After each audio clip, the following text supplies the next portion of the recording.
All right friends, welcome to our YouTube channel. और ये polity NCERT class 11 है ना। क्लास 11 का जो बुक है आर कॉन्स्टिट्यूशन एट वर्क, उसके चैप्टर 1 का पार्ट 2 है। यानी कि पार्ट 1 का वीडियो आपने देख लिया होगा और तभी आप इसको देख रहे हैं। ठीक है, हमारा मोटो क्या है? हमारा मोटो है कि एनसीईआरटी को इन एंड आउट अच्छे से पढ़ना है, समझना है, ताकि प्रीलिम्स हो या मेंस हो या इवन इंटरव्यू हो, जहाँ कंसेप्चुअल सवाल आए वो आपको पता होना चाहिए। ठीक है, आपको समझ में आना चाहिए कि चीज़ें कैसे समझनी थी, चीज़ों को कैसे ग्रास्प करना था। ठीक बात है। तो अगर आप चैनल पे नए हैं तो प्लीज़ सब्सक्राइब दिस चैनल, और अगर पुराने हैं तो दूसरी बार सब्सक्राइब कर लीजिए, लाइक कर दीजिए, कमेंट करके बताइए कि आपका फीडबैक क्या है। ठीक है। और जो लोग एकदम नए हैं तो उनको बता दें कि हमारा क्या प्रोसेस रहेगा। पहले एनसीईआरटी को कवर करना है, एनसीईआरटी को कवर करने के बाद फिर हम लक्ष्मीकांत को कवर करेंगे। ठीक है। एनसीईआरटी क्यों कर रहे हैं? क्योंकि जो भी बेसिक फंडामेंटल बातें हैं that are given in NCERT, अगर ये आपको नहीं पता है तो लक्ष्मीकांत पे डायरेक्टली जंप करने का कोई फायदा नहीं होने वाला है। चाहे आप किसी भी सिविल सर्विसेज की तैयारी कर रहे हो, स्टेट पीसीएस की तैयारी कर रहे हो, यूपीएससी, बीपीएससी, यूपीपीसीएस, किसी की भी तैयारी कर रहे हो, अगर फंडामेंटल्स आपको नहीं क्लियर है then you will be in trouble. ठीक है। और एनसीईआरटी पढ़ना इतना मुश्किल नहीं है यार, बस उसको आराम से आसान भाषा में पढ़ना आना चाहिए। ठीक है। तो दो किताबें हमारे पास, एक तो ये बुक जो हम लोग कवर कर रहे हैं और इसके बाद आएगा पॉलिटिकल थ्योरी वाला, जिसमें क्या दिया हुआ है, freedom, justice, peace, equality, liberty, एक एक चैप्टर दिया हुआ है और इसका मतलब समझाया गया है। ठीक। तो ये सब चीज़ें जब आपकी क्लियर होंगी ना, तो चाहे प्रीलिम्स हो चाहे मेंस हो, कोई फंसाने वाला क्वेश्चन हो, ठीक है, कि लिमिटेड गवर्नमेंट का मतलब क्या होता है जो यूपीएससी में आया था, तो वो आप कभी गलत नहीं करेंगे। दूसरा क्या है कि जब आपको ऐसे लिखना है, ठीक है, अब तो बीपीएससी में भी ऐसे लिखना है, यूपीएससी में भी ऐसे लिखना है, यूपीएससी में तो लिखना ही होता था। ठीक है। तो ऐसे लिखने के लिए अगर आपको लिबर्टी का कंसेप्चुअल अंडरस्टैंडिंग नहीं है, इक्वालिटी का कंसेप्चुअल अंडरस्टैंडिंग नहीं है, तो जब आप लिखेंगे ना 4 लाइन, तो वो जो चेक करने वाले एग्जामिनर है उनको पता चल जाएगा कि आपने क्या पढ़ाई की है और क्या नहीं की है। तो it is better to understand these two books. ठीक है। मुश्किल से 300 350 पेज में दोनों किताब खत्म होता है, और इफेक्टिवली अगर आप देखें तो 250 पेज होगा, अगर टेबल को और डायग्राम वगैरह को हटा दे तो अगर आप ये नहीं कर सकते हैं तो फिर आप 800 पेज का लक्ष्मीकांत कैसे पढ़ेंगे? तो ये रास्ता है, यहाँ से होकर आपको लक्ष्मीकांत पे या किसी स्टैंडर्ड बुक पे जाना है जहाँ पे फैक्चुअल चीज़ें ज़्यादा दी गई हैं। तो चलिए फिर इसको शुरू करते हैं। पिछले पार्ट में हमने क्या देखा था कि कॉन्स्टिट्यूशन क्यों, कॉन्स्टिट्यूशन क्या फंक्शन करता था, उसका 4 फंक्शन हमने देख लिया था, वो पिछले वाले वीडियो में था। ठीक है। अब अगले वीडियो में हम, जो ये वाला वीडियो है, इसमें हम लोग क्या देखेंगे? इसमें हम लोग ये देख रहे हैं कि कॉन्स्टिट्यूशन को ये अथॉरिटी मिलती कैसे है, कॉन्स्टिट्यूशन कॉन्स्टिट्यूशन बना कैसे, कॉन्स्टिट्यूशन को इतना ज़्यादा वैल्यू कैसे मिलना शुरू हुआ। मेरा मन करे हम बोलेंगे अरे नहीं भाई, हम नहीं मानते कॉन्स्टिट्यूशन को। ठीक है। तो आखिर कॉन्स्टिट्यूशन में ऐसा है क्या कि इसको हर लोग अग्री करते हैं, चाहे वो किसी भी पॉलिटिकल आइडियोलॉजी का हो, चाहे वो किसी भी क्षेत्र का हो, किसी भी रीजन का हो, किसी भी रिलीजन का हो, why they are agreeing to the Indian constitution? ऐसा हमारे कॉन्स्टिट्यूशन में क्या है? मतलब अगर आप समझिए छोटे से एग्जांपल से कि रसोई घर में कुछ खाना बना और 50 गेस्ट आए हुए हैं, और सब जो भी ये खाना अभी बन के तैयार हुआ है, सब लोग इसको खाने को तैयार हैं, चाहे वो वेजिटेरियन हो चाहे नॉन वेजिटेरियन हो, और चाहे क्यों ना वो उपवास पे हो, फलहार पे हो, तो सब लोग तैयार हैं इस खाने को खाने के लिए, इस डिनर पे जाने के लिए। तो ऐसा किचन में क्या तैयार हुआ, कैसे तैयार किया गया था? ठीक है। वेजिटेरियन वाले को लगेगा कि अरे यार नॉनवेज खाना भी बन रहा है यहाँ पे, तो मेरा बर्तन गंदा हो गया होगा, मेरा बर्तन को पॉल्यूट कर दिया गया होगा, तो ये बोलेंगे हम नहीं खाएंगे। ठीक है। नॉनवेज वाले बोलेंगे कि क्या पता, हो सकता है कि कटहल का सब्जी बना दे और बोल दे कि तुमको भाई चिकन या मटन मिला है। ठीक है। या हो सकता है कि जो फलहार पे हैं, जो उपवास कर रहे हैं, तो उनको लगे कि अरे भाई ये तो मेरा एकदम अलग से तो रखा नहीं होगा, ये मिक्स हो गया होगा नॉनवेज के साथ, तो ये तो फिर अगेन वही हो गया कि भाई पॉल्यूट हो गया। ठीक है। तो आखिर ऐसा क्या हो रहा है, कॉन्स्टिट्यूशन ऐसा क्या कर रहा है कि नॉन वेजिटेरियन, वेजिटेरियन और जो फलाहार पे हैं वो सब अग्री कर रहे हैं कि नहीं ठीक है, जो भी किचन से बन के आया हम लोग सब मिलके बैठ के खाएंगे। ठीक है। तो ऐसा क्या कॉन्स्टिट्यूशन ने प्रोवाइड कराया हमें? कॉन्स्टिट्यूशन में ऐसी क्या विशेषता है? What is the the special characteristic and what is the way of forming this constitution? what were the ways to discuss the things, discuss the issues, discuss the aspirations of our society? कि constitution जब उसको अपने अंदर जब लिख लेता है तो हम में से हर कोई रेडी हो जाता है कि नहीं भाई ठीक है, I will follow this constitution, I will love this constitution, I will abide by this constitution, and I will protect this constitution at any cost. ऐसा क्या है कॉन्स्टिट्यूशन में? ठीक है। तो यही यहाँ पे 3 सवाल दिए गए हैं कि व्हाट इज कॉन्स्टिट्यूशन। सबसे पहले तो इसका तो हमने डेफिनेशन वहाँ देख ही लिया था, ठीक है, कि ये फंडामेंटल एक फ्रेमवर्क तैयार करके देता है जिसके तहत गवर्नेंस किया जाता है, ठीक है। तो कॉन्स्टिट्यूशन का एक मोटा मोटी डेफिनेशन वो है, और उसका इसका कैरेक्टरिस्टिक को एक्सप्लेन कर सकते हैं। How effective is a constitution, effectiveness की कॉन्स्टिट्यूशन है वो कितना इफेक्टिव है, कैसे इफेक्टिव है, इसका इफेक्टिवनेस क्या है। कोई दवाई हम खाते हैं तो उस दवाई का इफेक्टिवनेस देखते हैं कि हाँ यार खाया और सर्दी बीमारी जो भी था वो ठीक हो गया। सो कॉन्स्टिट्यूशन कैसे इफेक्टिव है, इसका इफेक्टिवनेस कैसे डिसाइड होता है, कौन तय करेगा, कैसे तय करेगा, किन बातों पे हम तय करेंगे कि जो कॉन्स्टिट्यूशन हम फॉलो कर रहे हैं दैट इज इफेक्टिव, है ना। और अगर इफेक्टिव है तो जस्ट है, इसकी क्या गारंटी है, जस्टिस प्रोवाइड करेगा इसकी क्या गारंटी। इफेक्टिव हो सकता है, ठीक है, हो सकता है कोई दवाई है, जैसे आपको दर्द हुआ तो आप पेन किलर लेते हैं, ठीक है, तो इफेक्टिव है कि नहीं है, बिल्कुल इफेक्टिव है, दर्द खत्म कर देता है। बट क्या ये जस्ट है, नहीं। क्यों नहीं, क्योंकि ये सिर्फ पेन को सप्रेस करता है, पेन का सॉल्यूशन नहीं है, ठीक है। तो पेन के सॉल्यूशन के लिए भी हमें दवाई खानी पड़ेगी अलग से, तो 2 दवाई खाना पड़ जाएगा, एक पेन किलर हो गया और एक जो जिस वजह से पेन है उसके लिए। तो ये जस्ट नहीं हुआ ना, जस्ट कब होगा, जब एक ही दवाई में पेन से भी रिलीफ मिल जाए और उस डिजीज से भी रिलीफ मिल जाए। तो कॉन्स्टिट्यूशन इफेक्टिव है, लेकिन क्या जस्ट है ना। इफेक्टिवनेस और जस्टनेस ये दोनों साथ में होना चाहिए, ठीक है। तो इस बात पे हम लोग चर्चा करेंगे अभी आगे। देखिए in most of the countries, और हाँ एक बात, जो लोग भी इस वीडियो को देख रहे हैं तो please download the PDF of NCERT, ठीक है, या बुक रख लें आप अपने सामने। आप वीडियो को सुने, लेक्चर को देखें कि कैसे चीज़ों को समझा गया और कैसे जो कीवर्ड्स हैं उसको अंडरलाइन किया जाता है। और उसके बाद जब आप खुद से पढ़ रहे हैं बुक को तो अंडरलाइन करें और 1-2 बार किताब को पढ़ें, रिवाइज करें, अगर ज़रूरत पड़े तो दोबारा वीडियो को देख लीजिए और उसके बाद अपना छोटा सा नोट्स बनाने की कोशिश कीजिए इससे। लेकिन वो 2-3 रिवीजन के बाद कि आपने अच्छे से समझ लिया, रिवाइज कर लिया है और तब आपको नोट्स बनाना है, तब आपका नोट्स इफेक्टिव होगा। अदरवाइज फिर वो एक दूसरा किताब छप जाएगा, आप लाइन बाई लाइन छाप लेंगे, ठीक है। And I will also try to provide you short notes of this NCERT but not right now, ठीक है। राइट नाउ मेरा प्रायोरिटी ये है कि वीडियो लेक्चर पहले कंप्लीट किया जाए, उसके बाद चैप्टर वाइज आपको इसका नोट्स प्रोवाइड करा दिया जाएगा, ठीक है। चलिए, तो कॉन्स्टिट्यूशन क्या है। In most of the country constitution is a compact document. उस डॉक्यूमेंट में क्या होता है, नंबर ऑफ आर्टिकल्स लिखा होता है। आर्टिकल क्या, जो लॉ लिख दिया गया, उसके अंदर जो बेसिक वैल्यूज जो इंश्राइन कर दिया गया कि भाई 14वें नंबर पे ये है तो आर्टिकल 14 हो गया, 15वें नंबर पे ये है तो आर्टिकल 15 हो गया, तो ये आर्टिकल हो गया, ठीक है। उसके अंदर फिर सब आर्टिकल्स दिए जाते हैं, डेलिब्रेशन किया जाता है उसका, नया जब अमेंडमेंट होता है तो और भी ऐड किया जाता है, ठीक है। ये क्या करते हैं, ये आर्टिकल्स क्या करते हैं, ये स्पेसिफाई करते हैं कि how the state is to be constituted and what norms is to follow, ठीक है। कोई भी सत्ता, कोई भी राज्य मतलब वो झारखंड बिहार वाला राज्य नहीं, राज्य मतलब पिछले लेक्चर में मैंने आपको समझाया था।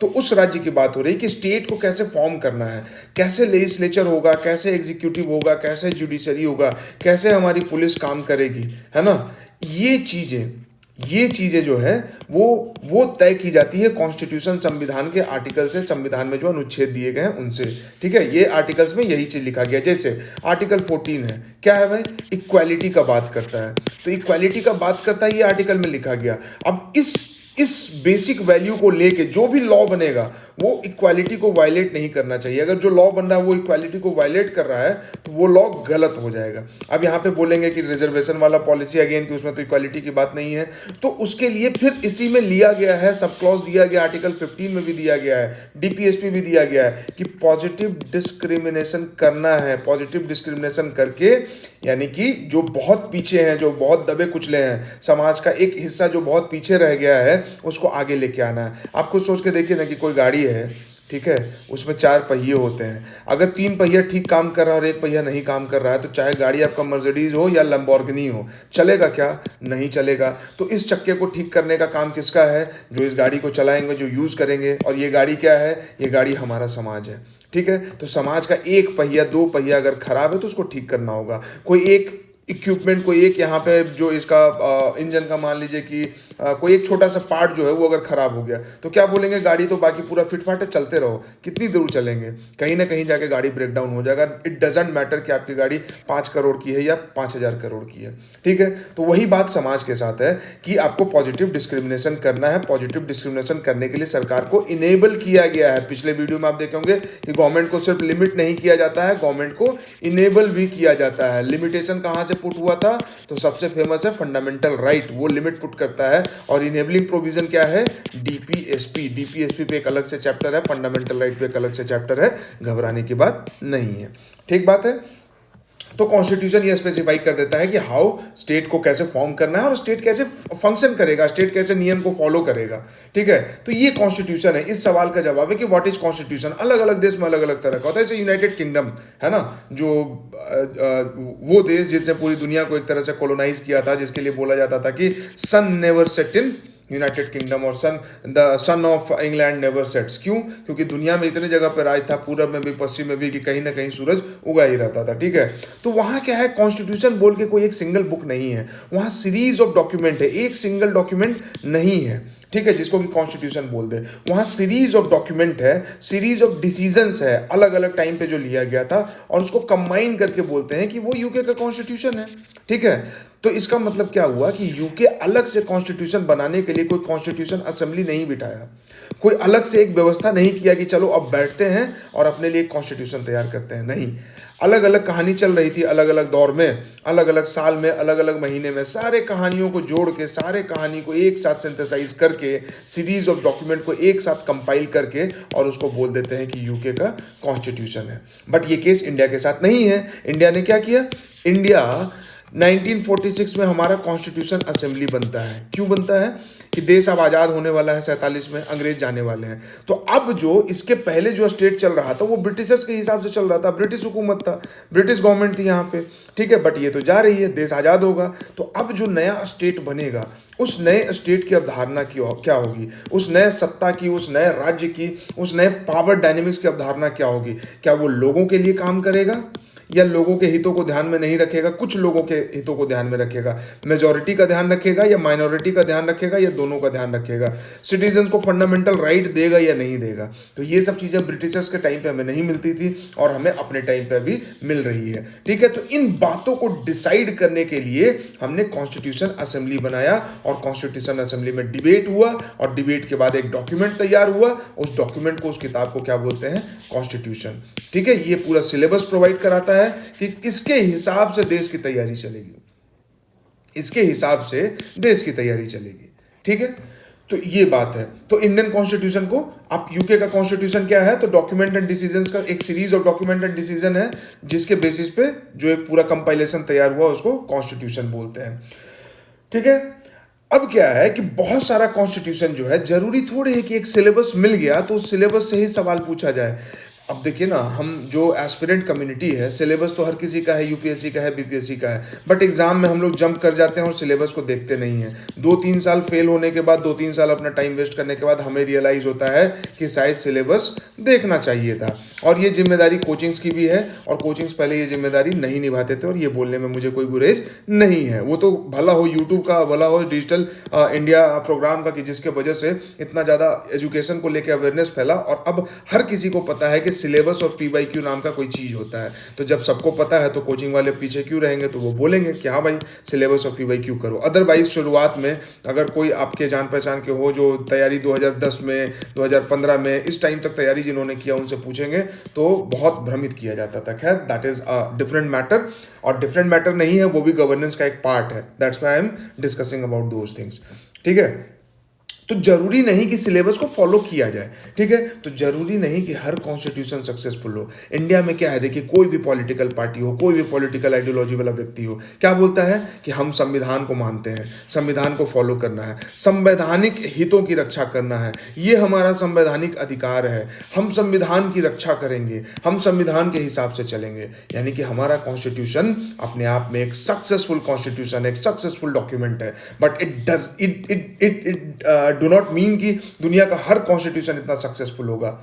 इनफैक्ट दुनिया का बहुत कम कॉन्स्टिट्यूशन जो है वो सक्सेसफुल है। क्यों? क्योंकि कॉन्स्टिट्यूशन के बारे में पीछे हमने देखा कि कैसे सोसाइटी के एस्पिरेशंस को, कैसे समाज के वैल्यूज़ को, कैसे अपने फ्रीडम फाइट के मूवमेंट के वैल्यूज़ को कॉन्स्टिट्यूशन प्रिजर्व करता है। और आने वाली पीढ़ी, आने वाला पॉलिटिकल क्लास अगर इसको नहीं मानेगा तो कॉन्स्टिट्यूशन सक्सेसफुल नहीं होगा, और अगर मानेगा तो कॉन्स्टिट्यूशन सक्सेसफुल होगा। सारे लोगों को अगर एक साथ लेके चलेंगे तो कॉन्स्टिट्यूशन सक्सेसफुल होगा, सक्सेसफुल कॉन्स्टिट्यूशन कहा जाएगा।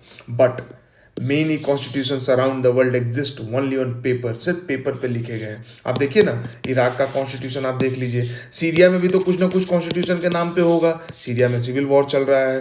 देखिए आप मिडिल ईस्ट के कंट्रीज में आप चले जाइए, ठीक है, तो एक तो एग्जाम्पल इराक हो गया। अभी देखिए उधर जो अगर आप ऐसे करके मैप देखें, ठीक है, तो ये सऊदी अरेबिया है, ये ओमान है, ये सऊदी अरेबिया है, और ये यमन है, ठीक है। हाउथी रिबेलियन आप डेली न्यूज़पेपर में पढ़ते होंगे।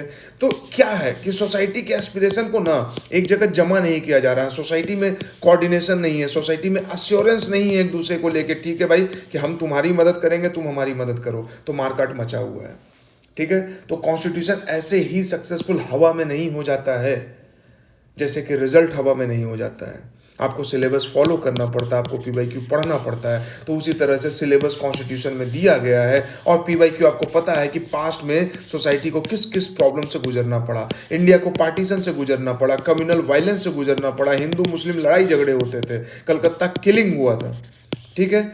तो ये पीवाईक्यू है। ये पीवाईक्यू को समझ के हमारे कॉन्स्टिट्यूशन फ्रेमर जो हैं वो कॉन्स्टिट्यूशन को डिजाइन किया उन्होंने, कि अरे ये सवाल हमारे समाज के सामने आके खड़ा हुआ था, हमारे समाज के सामने भुखमरी का सवाल था, हमारे समाज के सामने इनइक्वालिटी का सवाल था, हमारे समाज के सामने कम्युनल वायलेंस का सवाल था, हमारे समाज के सामने जेंडर वायलेंस और जेंडर डिस्क्रिमिनेशन का सवाल था, हमारे समाज के सामने कास्ट डिस्क्रिमिनेशन का सवाल था।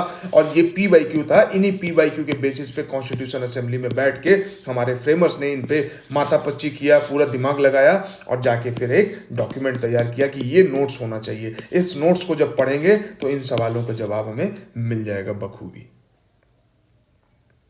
ठीक है। तो भाई दुनिया में कॉन्स्टिट्यूशन सफल क्यों नहीं होते हैं, वो आगे फिर हम लोग देखेंगे अभी कि how effective is a constitution. Crucial question तो ये है कि how effective is a constitution. जो इफेक्टिवनेस की बात हमने अभी ऊपर की थी, व्हाट मेक्स इट इफेक्टिव। ये जो इफेक्टिवनेस की बात कर रहे हैं, तो ऐसा क्या है जो इसको इफेक्टिव बनाता है। What ensure that it has a real impact on the lives of people. लोगों की जिंदगी पे दिखने वाला वास्तविक बदलाव, वास्तविक इंपैक्ट क्या है, कैसे इफेक्टिव है, कौन सी दवा है जो ये लोगों के मर्ज को ठीक कर देती है, और वो दवा अगर है तो किस चीज से बनी है। Making a constitution effective depends upon many factors, ठीक है, और उसमें से कुछ फैक्टर्स जो है वो अभी हम लोग नीचे देखेंगे, ठीक है।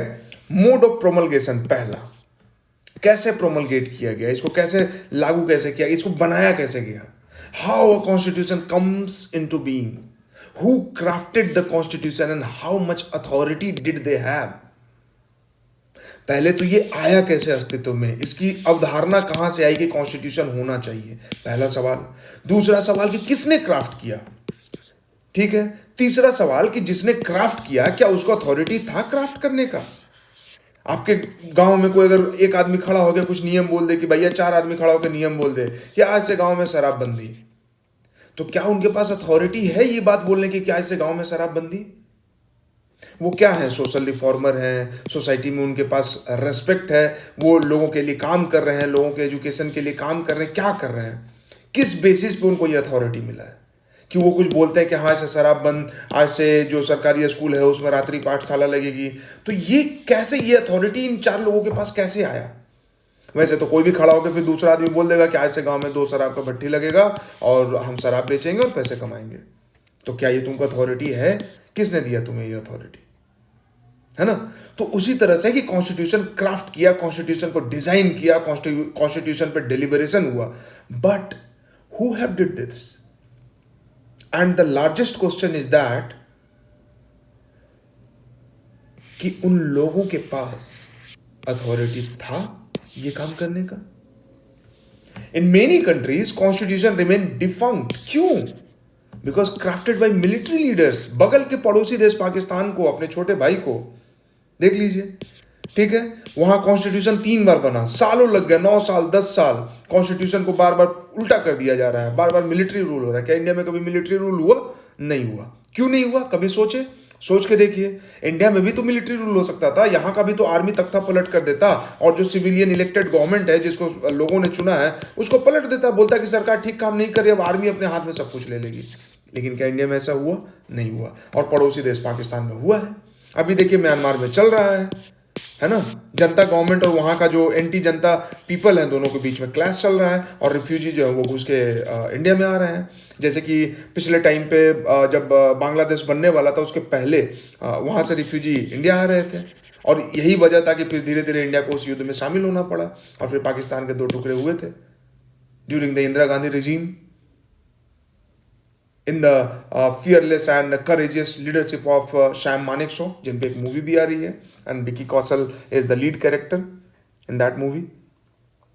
तो हमारे यहाँ मिलिट्री लीडर्स जो है ये क्यों नहीं कर पाए? इसलिए नहीं कर पाए क्योंकि कॉन्स्टिट्यूशन ऐसा करने की आज़ादी उन्हें नहीं देती है। इसलिए नहीं कर पाए क्योंकि हमारा वैल्यूज़ जो है, हमारा जो सिविक सेंस है, हमारा जो सिविल वैल्यूज़ है वो इतना स्ट्रांग है, चाहे हमारे यहाँ अंदर जितनी भी कमी हो बट वो इतना स्ट्रांग है कि हम कभी भी इस रूट पे, इस रास्ते पे नहीं जाएंगे because this is very dangerous route. सुनने में बहुत चार्मिंग और बहुत मज़ेदार लगता है बट एक बार जब मिलिट्री रूल किसी कंट्री में लग जाती है तो उस कंट्री की लग जाती है। पाकिस्तान अभी तक दूसरों के भरोसे चल रहा है, वहां की जनता में अभी तक स्टार्क इनइक्वालिटी है ना। इंडिया में वो चीज नहीं है। ठीक। The most successful constitution like कौन? India, South Africa, United States are constitutions which are created in the aftermath of popular national movement। ठीक है, चाहे वो इंडिया हो, चाहे वो साउथ अफ्रीका हो, चाहे वो यूनाइटेड स्टेट्स हो, अमेरिकन रेवोल्यूशन और उसका देन है कि यूएसए का एक कॉन्स्टिट्यूशन बना।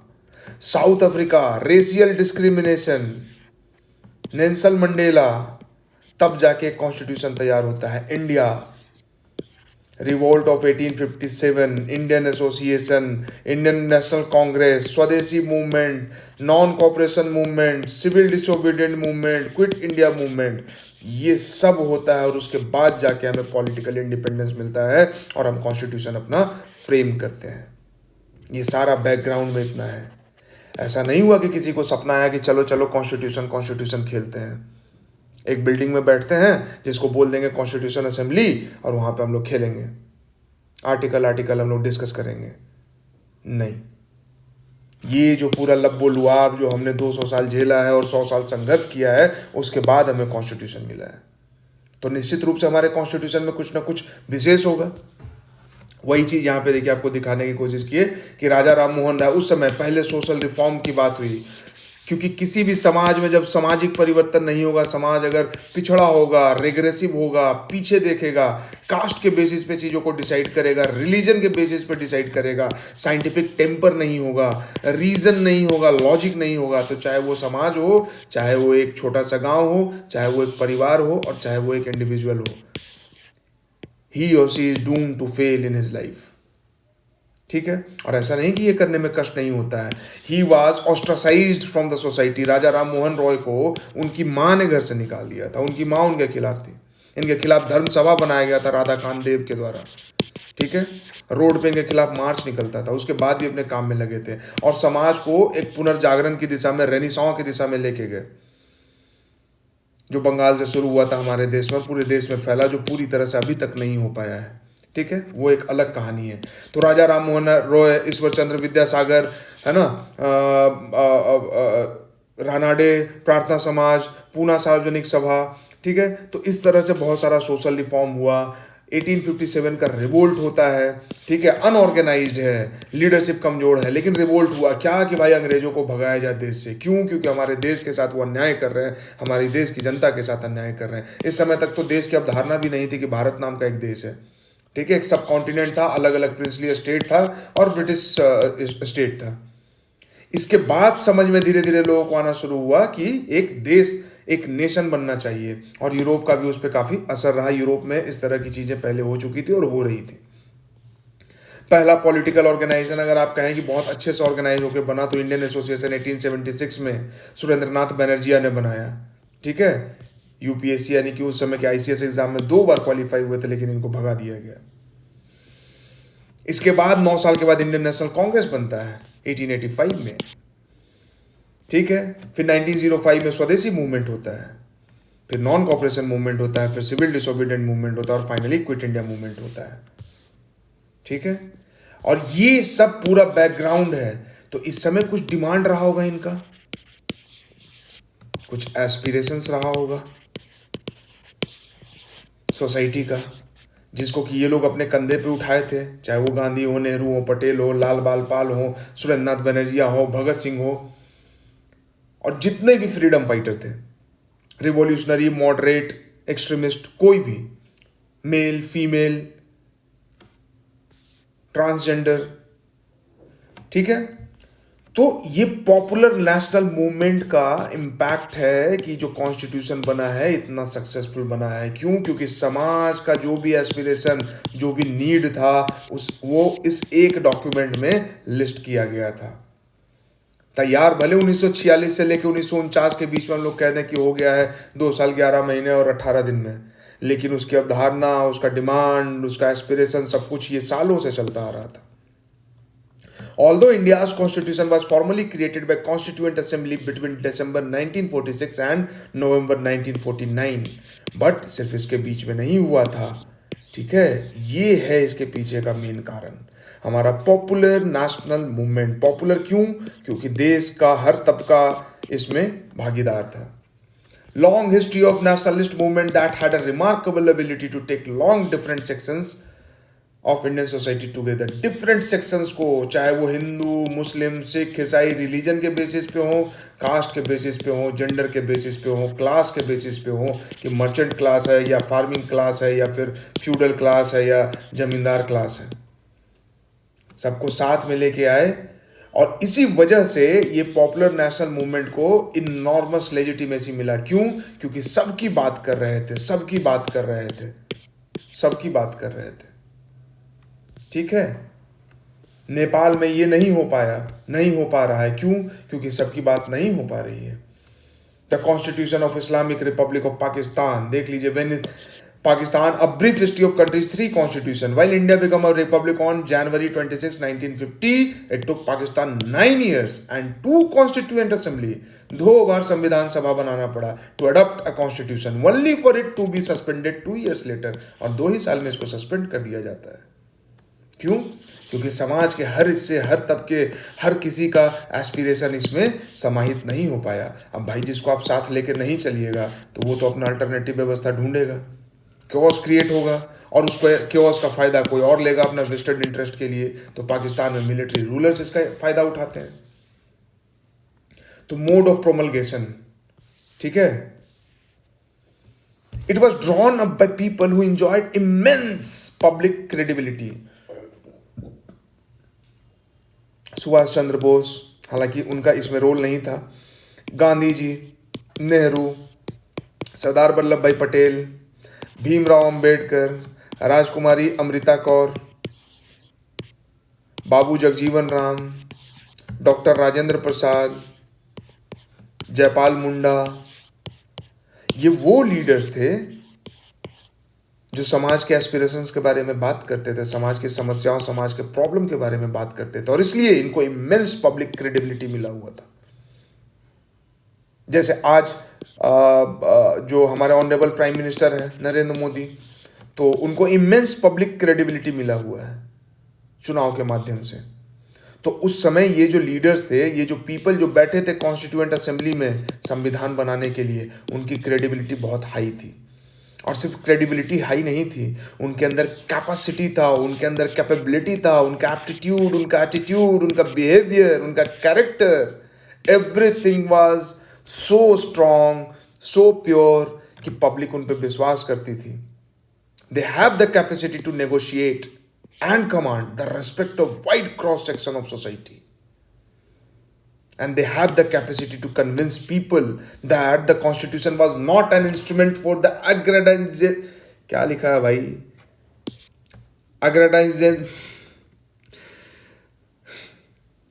ठीक है, जो भी आप इसको पढ़ लीजिए, कि उनकी अपना जो पर्सनल पावर है उसको बढ़ाने के लिए ये कॉन्स्टिट्यूशन असेंबली नहीं बनाया गया है।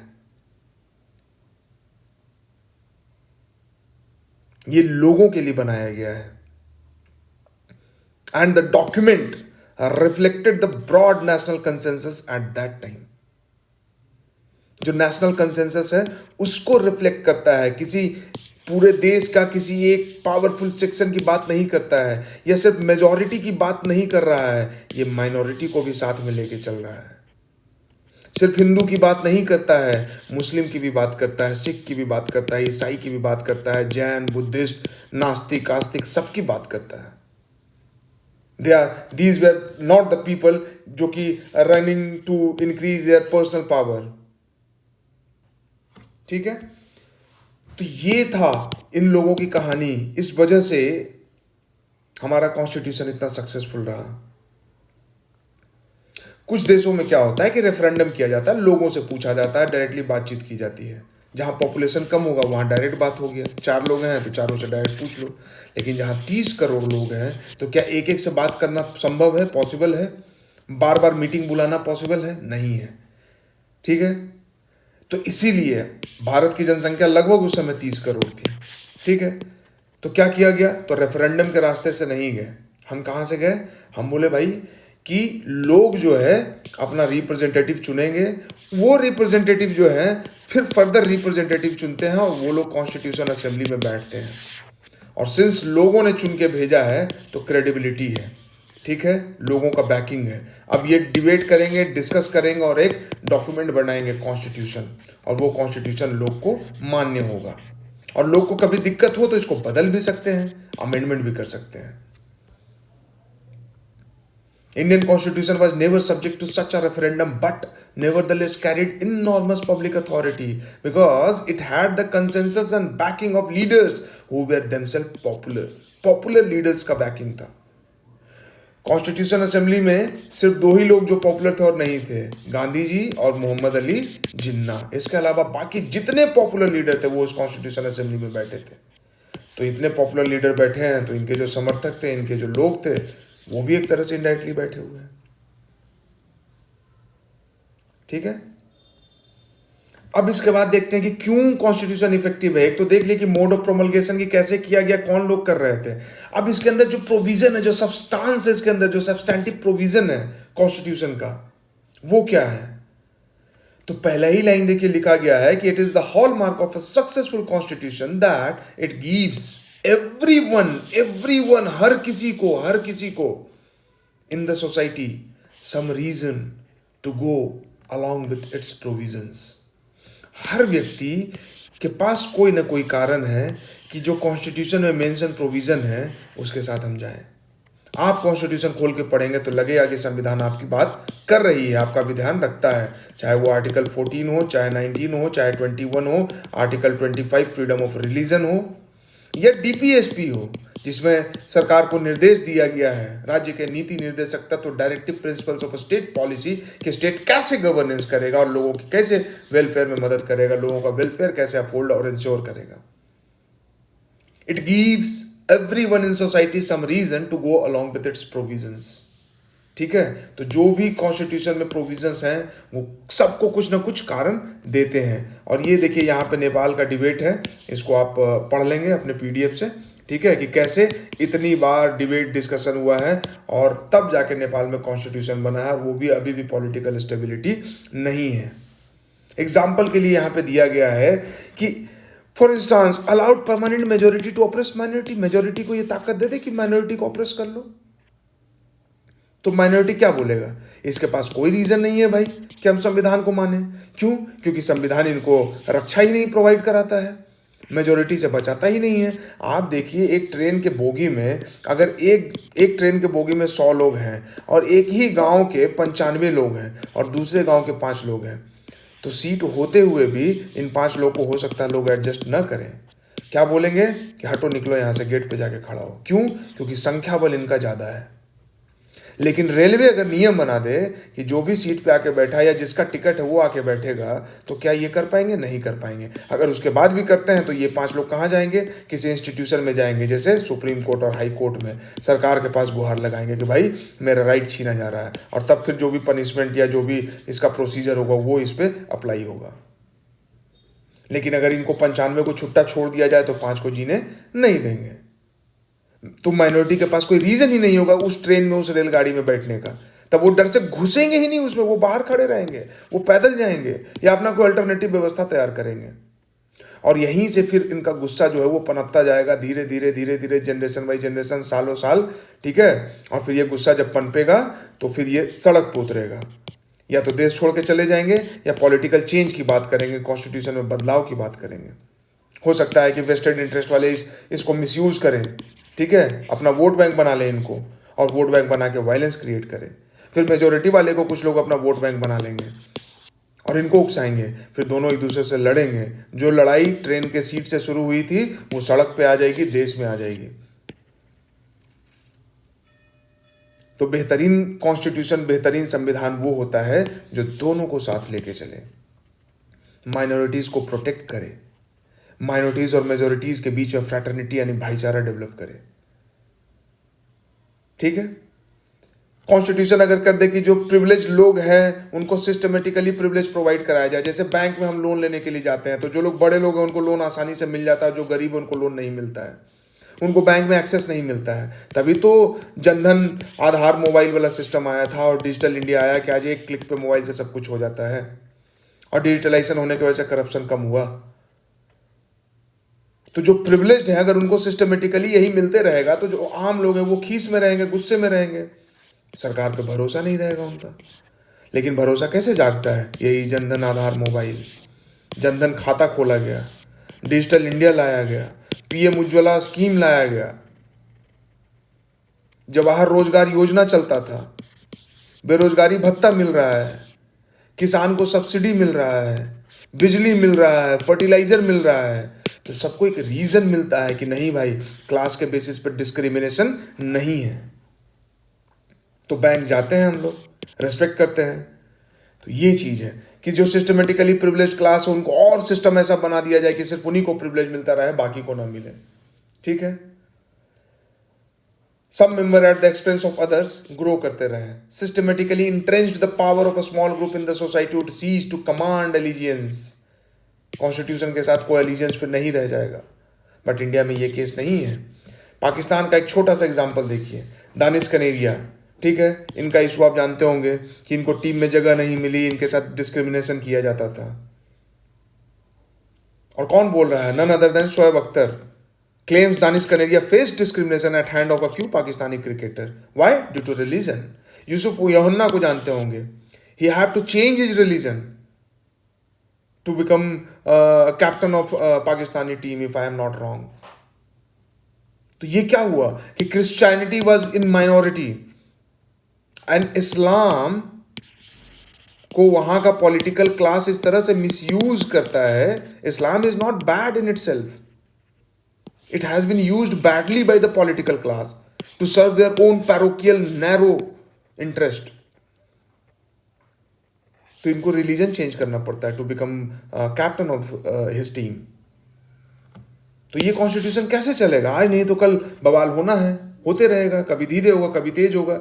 ये देखिए इंडिया में एक माइनॉरिटी मुस्लिम एक मजदूर था जिसको कि जला दिया गया पेट्रोल छीट के। पहले अपने स्कूटी में बैठा के ये लेके जाता है कि काम करवाना है, और लाइव टेलीकास्ट करता है और पीछे से उस पर कुल्हाड़ी से वार कर देता है, मार के गिरा देता है और पेट्रोल छीट के जिंदा जला देता है उसको।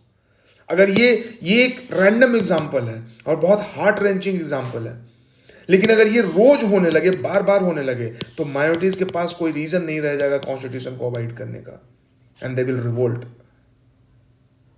बट थैंकफुली ऐसा नहीं होता है। We have court, we have police, we have justice system, though it is delayed, but है। तो इसलिए उम्मीद, एक भरोसा कायम रहता है। बोलते हैं ना कि आखिरी उम्मीद जो है वो माननीय उच्च न्यायालय से है। यहां देख लीजिए, रोहिंग्या का केस म्यांमार में है, मार के भगा दो रोहिंग्या मुसलमान को। अरे भाई खुद ही गरीब है, खाने को नहीं है, ये क्या किसी को परेशान करेंगे? But some parochial interest, some vested interest in Myanmar, उसी तरह का इंडिया में भी, उसी तरह का पाकिस्तान में भी। अब ये इंटरेस्ट जितना बड़ा हो जाएगा, बवाल उतना बड़ा होगा। इंडिया में उतना बड़ा हो नहीं पाता है। क्यों? क्योंकि कॉन्स्टिट्यूशन ने ऐसी पहरेदारी लगा कर रखी है, ऐसा इंस्टीट्यूशन क्रिएट किया है कि आप नहीं कर पाएंगे ये चीज़। म्यांमार में हो रहा है। तो देखिए फाइट चल रहा है। ये न्यूज़पेपर का आज का आर्टिकल है 17 नवंबर का, जो काट के यहाँ पे लगा है। वहाँ से अगर आप मैप देखें ऐसे करके, तो ये हमारा नॉर्थ ईस्ट का मैप है, ठीक है। नागालैंड है, मणिपुर है और ये मिजोरम है। रोहिंग्या मुसलमान जो है यहाँ पे आ रहे हैं। म्यांमार से जो वहाँ सरकार से लड़ाई चल रही, तो सब माइग्रेंट बन के आ रहे हैं यहाँ पे। इसी तरह से जब बांग्लादेश में लड़ाई हो रही थी, तो लोग बंगाल जा रहे थे, माइग्रेंट। तो ये स्थिति है कि लोग में आपस में लड़ाई है। क्यों? क्योंकि उस तरह का कोई डॉक्यूमेंट, उस तरह का कोई सिलेबस नहीं है जो रास्ता दिखाए, जिस तरह का रास्ता इंडिया, साउथ अफ्रीका या फिर यूएस में दिखाया गया। ठीक है। No constitution by itself achieve perfect justice. Perfect justice तो कॉन्स्टिट्यूशन ला ही नहीं सकता है। कॉन्स्टिट्यूशन तो एक किताब है, एक पन्ना है जिसपे कुछ लिखा गया है। वो परफेक्ट जस्टिस नहीं ला सकता, but it has to convince people that it provide the framework for pursuing basic justice. Constitution लोगों को कन्विंस करती है कि बेसिक जस्टिस मिलेगा। कॉन्स्टिट्यूशन लिख के किसी कमरे में रख देने से न्याय नहीं आ जाएगा, बराबरी नहीं आ जाएगा। सिलेबस चिपका देने से तैयारी नहीं हो जाएगा। बट सिलेबस हमें एक उम्मीद जगाती है कि ये अगर पढ़ लेंगे तो मेरा सब कुछ ठीक ठाक होने वाला है। कॉन्स्टिट्यूशन वही रोल प्ले करता है। However good a constitution may be, if those who are implementing it are not good, जो implement करने वाले अगर वो good नहीं होंगे, it will prove to be bad. However bad a constitution may be, if those implementing it are good, it will prove to be good. Said by none other than Dr. Bhimrao Ambedkar. तो संविधान कितना भी अच्छा हो, अगर उसको इस्तेमाल में लाने वाले लोग अगर अच्छे नहीं होंगे तो संविधान खराब होगा। संविधान कितना भी खराब हो, अगर इस्तेमाल में लाने वाले लोग अच्छे होंगे तो सब कुछ अच्छा होगा। The more a constitution preserve the freedom and equality. Freedom and equality political theory वाले किताब में 2 अलग चैप्टर है फ्रीडम और इक्वालिटी पे। Of all its member the more likely it is to succeed. आप आज़ादी देंगे, आप बराबरी देंगे, और जितना ज़्यादा देंगे उतना ज़्यादा सक्सेसफुल आपका रहने का चांस है। तो इंडिया में अगर सक्सेसफुल है, इसका मतलब ये चीज़ें है। बैलेंस्ड इंस्टीट्यूशनल डिजाइन, यहां तक आपको सब कुछ समझ में आ गया। अब देखिए balanced institutional design. Constitution institution बनाता है, लेजिस्लेचर, एग्जीक्यूटिव, जुडिशरी। इसके अंदर फिर नाना प्रकार का इंस्टीट्यूशन, छोटा छोटा institution, UPSC, election commission, state public service commission, जिसकी कि हम लोग तैयारी करते हैं, कैग है। ठीक है। ये इंस्टीट्यूशंस क्यों बनाए गए हैं? ये इसलिए बनाए गए हैं कि कॉन्स्टिट्यूशन के अंदर पावर है, देश को चलाने के लिए पावर चाहिए, स्टेट के पास पावर है, और ये पावर अगर एक जगह जमा हो जाएगा तो फिर दिक्कत है। अगर आपके शरीर में एक जगह पावर हो जाए कि आपका बाइसेप पूरा बन गया और बाकी बॉडी कमजोर रहे, तो क्या शरीर स्वस्थ है? नहीं है। आपके गांव में कोई एक आदमी बहुत बलिष्ठ हो जाए और बाकी सब माल नरिष्ठ रहे, क्या ये हेल्दी गांव का लक्षण है? नहीं है। वो 1 या 2 आदमी जो है वो पूरे गांव को सता के रखेगा। पुराने हिंदी मूवीज को आप देख लीजिए, जो दादा का कॉन्सेप्ट था कि दादा दादा दादा मारता है, लूटता है, हफ्ता वसूलता है। लेकिन अगर सबको बराबर ठीक ठाक भोजन मिले तो सबका शरीर ठीक ठाक रहेगा, सबका एजुकेशन ठीक ठाक रहेगा, और सबका एजुकेशन ठीक ठाक रहेगा तो सब अपना राइट को असर्ट कर पाएगा, सब अपने राइट को एंजॉय कर पाएगा, सब इक्वालिटी की बात कर पाएगा, इक्वल स्टेटस पे रह पाएगा। तो इसलिए जो पावर है उसको कॉन्स्टिट्यूशन ने अलग अलग जगह तोड़ दिया है। लेजिस्लेचर को कुछ पावर दिया, कुछ पावर एग्जीक्यूटिव को दिया, कुछ पावर जुडिशरी को दिया, और बोला कि अगर कोई एक बदमाशी करे, लेजिस्लेचर बदमाशी कर रहा है तो जुडिशरी उसको समझाएगा, जुडिशरी बदमाशी करेगा तो लेजिस्लेचर समझाएगा, एग्जीक्यूटिव अगर बदमाश हो गया यानी मिनिस्टर्स बदमाशी करने लगे तो लेजिस्लेचर उनको समझाएगा, जुडिशरी उनको समझाएगा। पैसा को लेके बवाल चल रहा है, कैसे चल सकता है? कैग ऑडिट करेगा, बताएगा कि कहाँ आपने खर्च किया, सही किया कि नहीं किया। फाइनेंस कमीशन बनाया जाता है कि पैसे का बंटवारा कैसे होगा, जो आमदनी देश की है वो बंटवारा कैसे होगा। इलेक्शन कमीशन है, फ्री एंड फेयर इलेक्शन कराना है। अब आप सोच के देखिए कि एक व्यक्ति में या एक संस्थान में सारा ताकत आ जाता, प्रधानमंत्री ही सब कुछ होते तो इलेक्शन अपने हिसाब से कराते, कोर्ट अपने हिसाब से खुलवाते, पैसे का बंटवारा अपने हिसाब से करते हैं, तो इनको जो मन करता है वो काम करते हैं। बट नहीं, कॉन्स्टिट्यूशन ने ये व्यवस्था किया है balanced institutional design. Constitution are often subverted not by the people but by small groups who wish to enhance their own power, own vested interest, own parochial interest, own parochial जो उनका aspiration है उसको सिद्ध करने के लिए by a small group. India में emergency लगा था, इमरजेंसी कैसे लगा था, कंडीशंस क्रिएट हो रहा है, लेकिन एक small group of people they decided and they impose emergency of our nation, और उसको ब्लैक डॉट ऑन डेमोक्रेसी बोला जाता है। Why? Small group of people constitution को सबवर्ट कर दिया।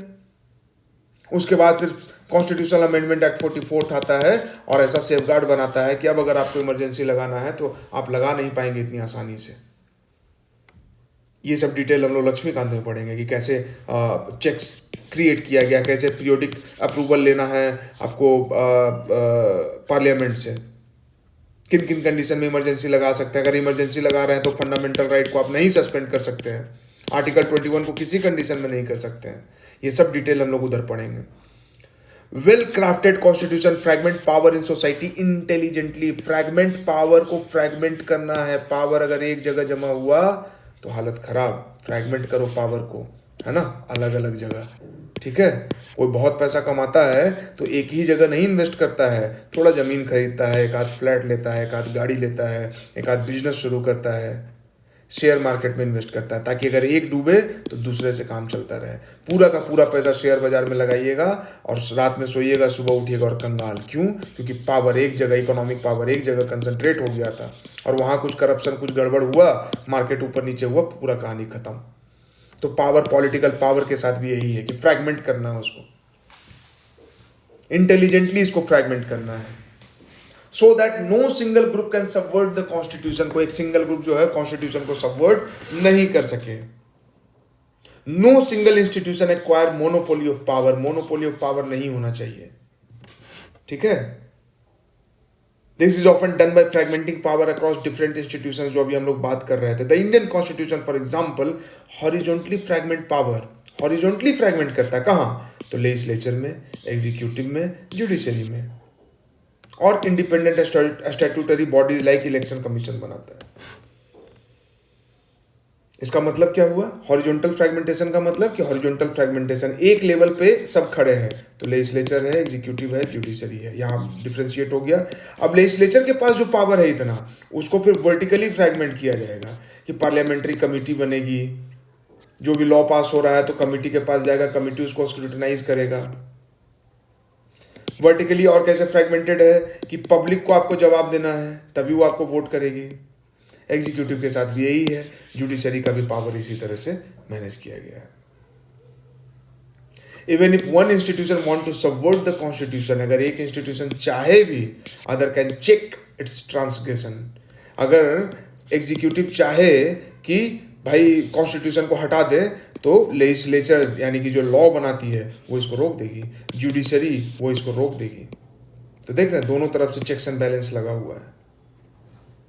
लेजिस्लेचर चाहे कुछ ऐसा लॉ बना दे उल जलूल जो मेरे हिसाब से रहे, किसी पार्टी का मेजॉरिटी है तो लॉ पास करा लिया, तो बोलेंगे भाई कि जनता ने वोट किया था, लॉ बना दिए, कोई दिक्कत नहीं है। लेकिन जुडिशरी फिर चेक करेगी कि जो लॉ आपने बनाया है वो संविधान संगत है कि नहीं, संविधान की अवधारणाओं को वायलेट तो नहीं करता है।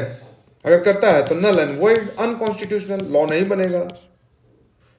जैसे बहुत फेमस कॉन्स्टिट्यूशनल अमेंडमेंट एक्ट है NJAC, national judicial appointment committee को लेके था, जजेस के अपॉइंटमेंट को लेके, कॉन्स्टिट्यूशनल अमेंडमेंट एक्ट 99, इसको नल एंड वॉइड किया गया। क्यों? जुडिशरी ने बोला कि भाई ये जुडिशियल इंडिपेंडेंस पे हमला है, जुडिशरी इंडिपेंडेंट नहीं रह जाएगी अगर जजेस का अपॉइंटमेंट जो है वो सरकार के तरफ से किया जाएगा या सरकार के लोगों की तरफ से किया जाएगा, तब तो जज वही करेंगे जो सरकार बोलेगी। इस पर भी डिबेट है, बट मोटा मोटी ये बात है। तो जुडिशरी ने इसको नल एंड वॉइड कर दिया। तो चेक्स एंड बैलेंस लगा हुआ है, system of checks and balance, ये सब कीवर्ड्स है, चेक्स एंड बैलेंस। ठीक है, another important aspect of intelligent institutional design क्या है? That a constitution must strike the right balance between certain values, norms and procedure as authoritative and at the same time also allow enough flexibility in its operation to adopt the changing needs and circumstances. एक तो कि intelligent institutional design बना दिया जो हमारे values हैं, norms हैं, procedures हैं, वो बहुत इंटेलिजेंटली डिज़ाइन करना है। सोसाइटी का एस्पिरेशन उसमें होना चाहिए, हमारा पॉलिटिकल वैल्यूज़, जो मोरल गाइडेंस कॉन्स्टिट्यूशन से मिलता है वो सब कुछ होना चाहिए। और संविधान में फ्लेक्सिबिलिटी होना चाहिए। किस बात के लिए? Adopt the changing needs and circumstances. समाज बदला, 1947 में समाज कुछ और था, आज 2023 में समाज कुछ और है, और 2050 में या 2070 में समाज कुछ और होगा।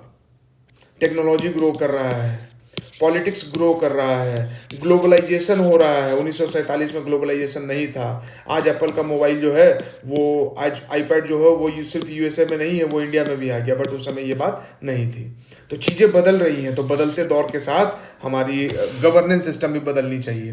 तो इसलिए कॉन्स्टिट्यूशन में ये व्यवस्था होना चाहिए, उसमें एक्स्ट्रा पन्ना होना चाहिए, एक्स्ट्रा खाली पेज होना चाहिए, जहाँ पे नई चीज़ों को लिखा जा सके।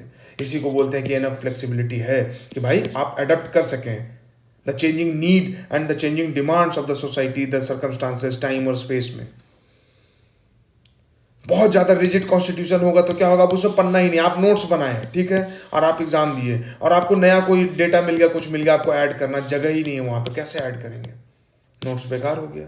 लेकिन किसी का नोट्स है वो सिर्फ एक ही साइड लिख रहा है, पीछे का पन्ना खाली छोड़ा है, कुछ नया ऐड करना है अगली बार तो उसमें ऐड कर देंगे। तो ये हुआ फ्लेक्सिबिलिटी। कॉन्स्टिट्यूशन में भी यही हिसाब किताब है, और उसको कॉन्स्टिट्यूशनल अमेंडमेंट बोलते हैं, ठीक है। Too rigid a constitution is likely to break under the weight of change. अगर बहुत रिजिड है तो चेंज नहीं हो पाइएगा, तो टूट जाइएगा, झुकिएगा नहीं। लचीलापन नहीं रहेगा तो टूट जाइएगा, लचीलापन रहेगा तो आने वाले हवा को, झोंके को आप बर्दाश्त कर लीजिएगा, फिर से उठ खड़े होइएगा, फिर से लहलहा जाइएगा, एक समाज के रूप में, नहीं तो एक पौधे के रूप में, ठीक है। बहुत ज़्यादा फ्लेक्सिबल है तो उसमें भी दिक्कत है, कोई सिक्योरिटी ही नहीं है, कोई प्रेडिक्टेबिलिटी ही नहीं रहेगा, जिसको मना है वो चेंज कर देगा। सरकार का मेजोरिटी है संसद में, कॉन्स्टिट्यूशन बदल दो, अगली बार कोई सरकार चुन के आया, उसका मन किया, फिर से कॉन्स्टिट्यूशन बदल दो। तो भैया इतना फ्लेक्सिबल भी नहीं होना है। तो हमारा कॉन्स्टिट्यूशन फ्लेक्सिबिलिटी और रिजिडिटी का ब्लेंड है। Our constitution is very wise constitution, strike the right balance between preserving core values and adapting them to new circumstances। Successful constitution का ये भी निशानी है, राइट बैलेंस है भाई। किस चीज में? कि कोर वैल्यू को छेड़छाड़ मत करना, जस्टिस है उसको छेड़छाड़ नहीं करना, इक्वालिटी है छेड़छाड़ नहीं करना, फ्रैटर्निटी का कोर वैल्यू है, छेड़छाड़ नहीं करना है, इसको रहने दो। चाहे समय कितना भी बदल जाए, क्या न्याय पाना, न्याय मिलना ये कभी आउटडेटेड हो सकता है कि अब न्याय नहीं होगा, अब अन्याय होगा? तो चलो कॉन्स्टिट्यूशन में जस्टिस की जगह इनजस्टिस कर देते हैं, फ्रेटर्निटी की जगह कम्युनल वायलेंस कर देते हैं, इक्वालिटी की जगह इनइक्वालिटी कर देते हैं। ऐसा हो सकता है क्या? नहीं हो सकता। ये कोर वैल्यू है, ये अनंत काल तक, कयामत के रोज तक ये रहेगा कि justice, liberty, equality, fraternity, scientific temperament, ये सब होना चाहिए।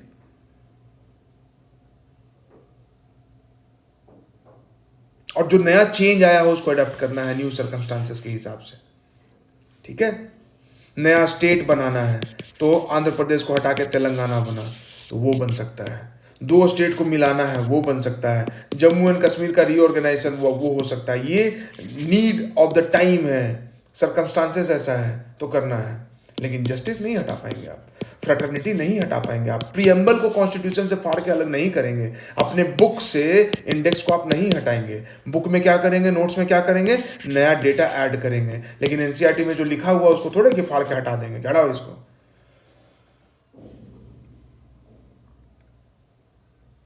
That's why our constitution is called as living document. तो आपसे कोई कहे कि हमारा ये संविधान एक जिंदा संविधान है, मरा हुआ संविधान नहीं है, क्यों? क्योंकि खुद को बदलने के लिए तैयार है, अपने कोर वैल्यूज को प्रिजर्व करता है और उसके बाद बदलने के लिए तैयार है। अर्थ का देखिए ना, अर्थ का कोर में क्या है, अगर थोड़ा भी ज्योग्राफी आप पढ़े होंगे तो कोर में क्या है, आयरन है। उसको आप बदल सकते हैं? नहीं बदल सकते हैं। लेकिन ऊपर सर्कमस्टांसेस के हिसाब से बड़ा बिल्डिंग बन जाता है और कभी छोटा बिल्डिंग बन जाता है। ऊपर सर्कमस्टांसेस के हिसाब से एक नया देश क्रिएट हो जाता है, इजराइल। ऊपर सर्कमस्टांसेस के हिसाब से लड़ाई झगड़ा भी हो जाता है, वॉर भी हो जाता है। ऊपर सर्कमस्टांसेस के हिसाब से साइंस डेवलप करता है और हम चांद पे चले जाते हैं। लेकिन क्या अर्थ का कोर बदल रहा है? वहाँ आयरन बदल रहा है? नहीं बदल रहा है। उस आयरन को, उस कोर को आप बदल देंगे तो पूरा ग्रेविटेशनल सिस्टम चेंज हो जाएगा और ये सब धराशायी हो जाएगा। लाइकवाइज आवर कॉन्स्टिट्यूशन, इराक का कॉन्स्टिट्यूशन देखिए, ताश के पत्तों पे रखा गया है। इतनी बार बदलोगे भाई तब भर भरा के गिरिए ना जाएगा, खड़ा थोड़े ना रहेगा। और ये सब क्रेडिट किसको जाता है? आवर कॉन्स्टिट्यूशन मेकर्स और उनके विजडम को। And that's why our constitution is so much successful. आप देख रहे हैं पीछे पुराना वीडियो आप देखिए, पहला पार्ट, दूसरा पार्ट, कि कॉन्स्टिट्यूशन कैसे बना। और इसलिए इतना ज़्यादा इस बात पर डिस्कस कर रहे हैं, एम्फेसाइज कर रहे हैं कि ये फंडामेंटल क्लैरिटी हमें रहना चाहिए। डायरेक्ट शुरू कर दे कि आर्टिकल 1 में ये लिखा, आर्टिकल 2 में ये लिखा, आर्टिकल 14 में फलना, आर्टिकल 21 में डेम का, रट लिए। हाँ भाई, लक्ष्मीकांत पढ़ रहे हैं, लक्ष्मीकांत का पहला चैप्टर क्या है, मैराथन वीडियो देख लेते हैं और मेरा पॉलिटी हो गया। Do help with that preparation.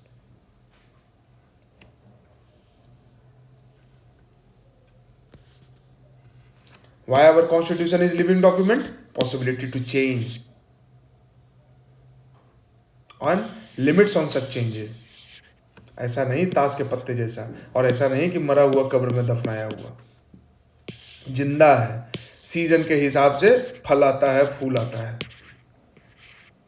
ठीक है। ऐसा नहीं है कि आम का पेड़ बनाए और लीची देने लगे, नहीं, आम ही देगा, अपने सीजन में देगा। कुछ चेंज करना है, का टहनी हटा दिए, नया टहनी आ जाएगा, नया फल आ जाएगा। झाड़ी जैसा नहीं कि जब मन किया तो काट के हटा दिए। Therefore, in determining whether a constitution has authority, you can ask yourself 3 questions. कोई आपसे पूछे कि कॉन्स्टिट्यूशन को क्या अथॉरिटी है हम पे रूल करने का, तो 3 क्वेश्चन है। Constitution is a pact, PACT, pact. पहला, P फॉर पावर, पावर को ठीक से डिवाइड किया हमने। दूसरा, कि हमारा एस्पिरेशन, सोसाइटी का एस्पिरेशन कॉन्स्टिट्यूशन में होना चाहिए। तीसरा, जिसको भी पावर मिला है उस पर क्रेडिबिलिटी होना चाहिए, जिसने भी कॉन्स्टिट्यूशन बनाया उसका क्रेडिबिलिटी होना चाहिए, और तभी समाज का ट्रस्ट डेवलप होगा और तभी ये पैक्ट बनेगा। तो our constitution is a pact between whom? Between state and citizen. ये पैक्ट, पावर है, एस्पिरेशन है, क्रेडिबिलिटी है, ट्रस्ट है। People who enacted the constitution credible है कि नहीं, पहला ये टेस्ट हो गया। पावर वाज इंटेलिजेंटली ऑर्गेनाइज्ड और नॉट, दूसरा ये हो गया। Give everyone some reason to go along with, अगर पावर ऐसे डिस्ट्रीब्यूटेड है तो। Also is the constitution the locus of peoples hope and aspiration, लोगों की, जनता की जो भावनाएं हैं, उनका जो एस्पिरेशन है, उनका जो लाइफ का गोल है, उनकी जो जरूरतें हैं, उनकी जो बेसिक नीड्स है, उनका जो बेसिक राइट्स है, वो कॉन्स्टिट्यूशन प्रोवाइड करा पा रहा है कि नहीं करा पा रहा है। Then constitution is just and constitution have all the authority to govern this state, to create the governing system. Otherwise it will become Iraq, Pakistan, Nepal.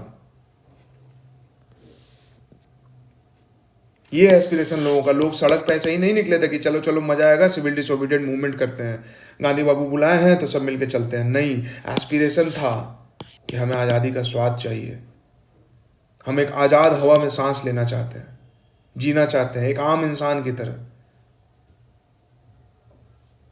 भेड़ बकरी की तरह नहीं कि जिसको रगेद दिया जिधर तो उधर रगेदे जाओ और जाके अपना दाना पानी खा रहे हैं। तो पिंजड़ा में कैद तोता की तरह नहीं, हम आसमान में भले भूखे उड़े लेकिन आसमान में फ्री उड़ने वाले तोते की तरह होना चाहते हैं, फ्री उड़ने वाले पक्षी की तरह होना चाहते हैं। और ये सारा एस्पिरेशन जो है ये कॉन्स्टिट्यूशन असेंबली से पूरा होता है। ये है हमारा कॉन्स्टिट्यूशन असेंबली। लोग बैठते हैं, बात करते हैं और कॉन्स्टिट्यूशन बनाते हैं। ये लोग थे महानुभाव। ये हो गया फैक्चुअल चीज जो आपको प्रीलिम से पूछा जाएगा, ठीक है। चलिए, और ये याद रखने के लिए न्यूमोनिक्स है कि कॉन्स्टिट्यूशन इज अ पैक्ट। अब यहां से सवाल आता है कि how was the Indian constitution made, ठीक है। How was the Indian constitution made, just a sec. Indian constitution कैसे बना था? Formally the constitution was made by constitution assembly, constituent assembly बैठा वो बनाता है। और वो कैसे हुआ था? इलेक्ट हुआ था फॉर अनडिवाइडेड इंडिया, यानी इंडिया पाकिस्तान दोनों के लिए। बाद में पार्टीशन हो जाता है, पाकिस्तान वाला अपना लुल्लू चुप्पू करके निकल लेते हैं। इंडिया जो है वो अपना कॉन्स्टिट्यूशन असेंबली फॉर्म भी करता है, संविधान भी फॉर्म करता है, लागू भी होता है और हमारे तक उसको फॉलो भी कर रहे हैं, ठीक है। तो फॉर्मली जो पहला सिटिंग था वो 9 दिसंबर 1946 को हुआ, लेकिन पीछे जितना कहानी आपको बताया कि जो नेशनल मूवमेंट जो 1857 जो राजा राम मोहन रॉय का जो पूरा कंट्रीब्यूशन रहा, वो सब इसका पार्ट है। चाहे वो सोशल रिफॉर्म हो, चाहे वो पॉलिटिकल रिफॉर्म हो, चाहे वो रिलीजियस रिफॉर्म हो। सोशल रिफॉर्म जितना होना चाहिए था नहीं हो पाया, पॉलिटिकल रिफॉर्म पूरी तरह से हो गया कि भाई कॉन्स्टिट्यूशन बन गया और सबको पॉलिटिकली इक्वल कर दिया गया, बट सोशली अभी सब इक्वल नहीं है। कास्ट डिस्क्रिमिनेशन अभी भी है, जेंडर डिस्क्रिमिनेशन अभी भी है, रिलीजियस डिस्क्रिमिनेशन अभी भी है, रिलीजियस रिफॉर्म नहीं हो पाया है। हम धर्म और राजनीति को एक साथ मिला के देते हैं और डेडली कॉकटेल तैयार कर देते हैं। तो ये अभी हाफ डन वर्क है जिसको अभी करना है। ये एक अलग डिबेट है और ये अलग है चीज़ पढ़ने का, इसको भी पढ़ेंगे हम लोग और इस पर भी सवाल आता है। और ये बेसिक फंडामेंटल अंडरस्टैंडिंग होना चाहिए ताकि आप इस तरह के ऐसे में बहुत अच्छे से, जब आपका फंडामेंटल अंडरस्टैंडिंग क्लियर होगा तो आप लिख पाएंगे इन चीज़ों। पहली सिटिंग 9 दिसंबर 1946 को, and reassembled as Constituent Assembly for divided India on 14 अगस्त 1947। और इसके पहले देख लीजिए क्या हो रहा था, डायरेक्ट एक्शन डे। अगर आप नहीं जानते हैं तो यूट्यूब पे डालिएगा डायरेक्ट एक्शन डे, ठीक है। मुस्लिम लीग का बुलाया गया था कि अब अगर ऐसे नहीं मिलेगा पाकिस्तान तो हम लड़ के लेंगे Pakistan, and Calcutta under mob rule. देखिए कैसे ये आपको विचलित करने के लिए नहीं दिखा रहे हैं, बट वो जो कलकत्ता किलिंग हुआ था और वो जो डायरेक्ट एक्शन डे का इम्पैक्ट है कि सड़क पर ऐसे लाशें पड़ी हुई थी, सड़ रही थी। और ये एक तस्वीर है, ऐसा हजारों तस्वीर है। और तब जाके डिवीजन होता है। ये अमृता बाजार पत्रिका है, इसका भी आप पढ़ेंगे कि वर्नाकुलर प्रेस एक्ट आने के बाद ये रातों रात हिंदी से इंग्लिश में चेंज हो गया।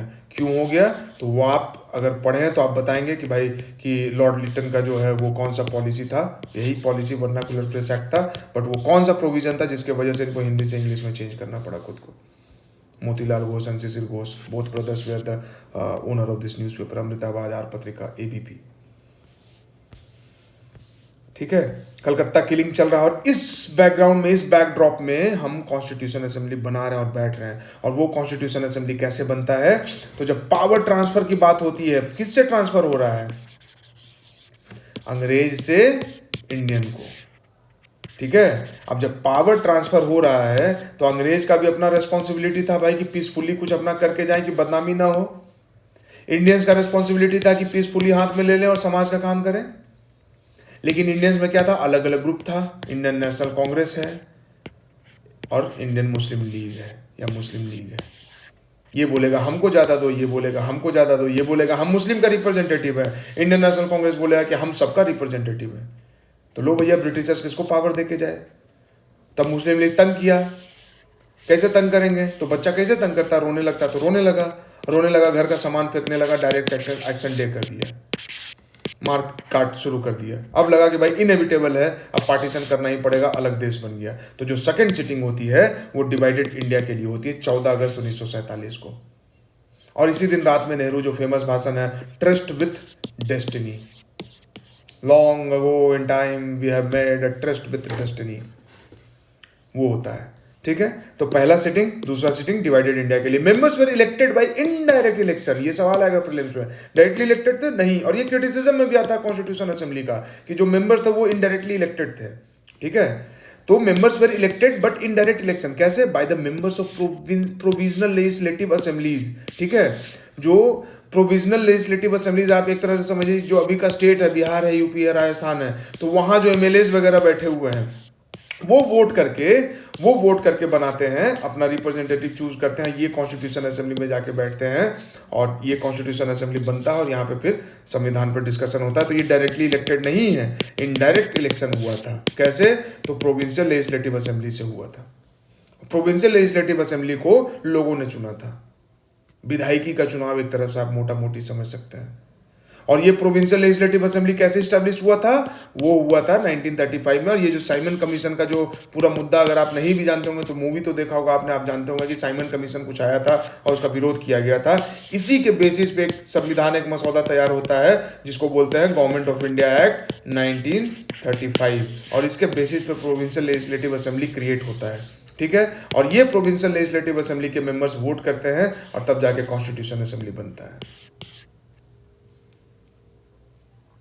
ठीक है। और हमारा कॉन्स्टिट्यूशन असेंबली अब अंग्रेजों की तरफ से चल रहा था, तो भाई कांग्रेस और मुस्लिम लीग ये दोनों में डिबेट चल रहा था, दोनों खिलाफ थे एक दूसरे के। अंग्रेज दोनों को समझाने की कोशिश कर रहे थे, तो बार बार कुछ ना कुछ मीटिंग वगैरह होते रहता था। तो उसी मीटिंग के सीरीज में एक जो लास्ट मीटिंग था कैबिनेट मिशन, ठीक है। तो कैबिनेट मिशन समझाने की कोशिश करती है और मोटा मोटी जो हमारा कॉन्स्टिट्यूशन असेंबली है वो कैबिनेट मिशन के सुझावों के आधार पर ही बनता है, ठीक है। अब इसका क्या है, बेसिक नुआंसेस देखिए कि पॉपुलेशन के बेसिस पे है कि हर each province and each princely state, province क्या मतलब जो ब्रिटिशर्स जिस पे रूल करते थे, और प्रिंसली स्टेट क्या जहां पे राजा रजवाड़ों का रूल था, ठीक है। और group of states were allotted seats proportional to their respective population, जितना पॉपुलेशन था उसके हिसाब से सीट मिला, यानी 10 लाख पे एक सीट मिला था। तो अगर 30 लाख पॉपुलेशन है तो 3 सीट मिलेगा, 50 लाख पॉपुलेशन है तो 5 सीट मिलेगा। As a result the provinces under direct British rule were elected were to elect 292 member, जो ब्रिटिश रूल के अंडर में थे डायरेक्ट, वो 292 मेंबर उनको मिला, और प्रिंसली स्टेट को 93 सीट्स मिला था। और मुस्लिम लीग तो कहानी खत्म करके निकल ही चुका था, dad direct action day. The seat in each province were distributed among 3 main communities, 3 main community था, कौन कौन, Muslim, Sikh and general. Separate electorate एक चीज पढ़ना है अभी के लिए, बस याद रख लीजिए, ठीक है। ये उसका देन है कि मुस्लिम के लिए अलग इलेक्ट हो रहा है, सिख के लिए अलग हो रहा है, और जनरल बाकी जो बचे उनके लिए अलग इलेक्ट हो रहा है in proportion to their respective population. पहले 10 लाख पे एक लोग, फिर उसके अंदर में जो है जितना पॉपुलेशन उसके हिसाब से सीट मिला हुआ है, ताकि हर कम्युनिटी का रिप्रेजेंटेशन हो वहां पे, ताकि जो कॉन्स्टिट्यूशन असेंबली हमारा बने वो कॉन्स्टिट्यूशन असेंबली बहुत ज़्यादा रिप्रेजेंटेटिव हो। कोई ये ना बोले कि हिंदू का डोमिनेशन था, कोई ये ना बोले कि मुस्लिम को जगह नहीं मिला, या कोई ये ना बोले कि मुस्लिम को ज़्यादा जगह मिल गया। Members of each community in the provincial legislative assembly elected their own representative by the method of proportional representation with single transferable vote। अभी के लिए इसको भी याद रख लीजिए, मेथड ऑफ इलेक्शन में जब हम लोग पढ़ेंगे तो ये देखेंगे कि प्रोपोर्शनल रिप्रेजेंटेशन क्या होता है। प्रोपोर्शनल तो यही हो गया, सिंगल ट्रांसफरेबल वोट भी एक, या मोटा मोटी आप समझिए तो सिंगल। अभी क्या होता है कि आप जाते हैं और एक पार्टी को वोट करते हैं कि भाई हमने इस कैंडिडेट को वोट कर दिया, ठीक है। सिंगल ट्रांसफरेबल वोट में क्या होता है कि लिस्ट ऑफ कैंडिडेट रहेगा, हम वोट इसको देंगे, नहीं तो सेकंड नंबर पे ये रहेगा, नहीं तो थर्ड नंबर पे आप एक प्रेफरेंस चूज कर लेते हैं, ठीक है। और इस प्रेफरेंस के हिसाब से फिर विनर चूज किया जाता है, जिसको सबसे ज्यादा प्रीफर किया जाता है वो विनर हो जाता है। ऐसा नहीं कि एक पूजा पर सिर्फ एक नाम लिख के दे दिए, तो उसको बोलते हैं सिंगल ट्रांसफरेबल वोट, जो भी राष्ट्रपति के चुनाव में भी हमारे यहाँ लागू होता है, इसलिए इसको हम लोग डिटेल में बाद में देखेंगे।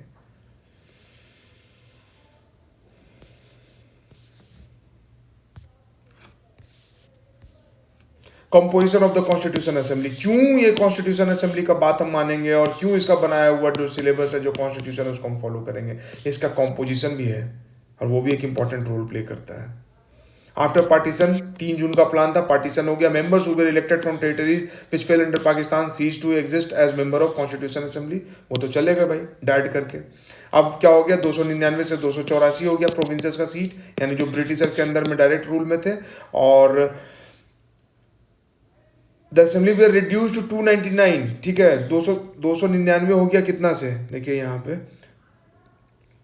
292, 93 इसको ऐड कर दीजिए, और उसके बाद उससे घट के 299 हो गया, और उसमें भी प्रेजेंट 284 थे, ठीक है।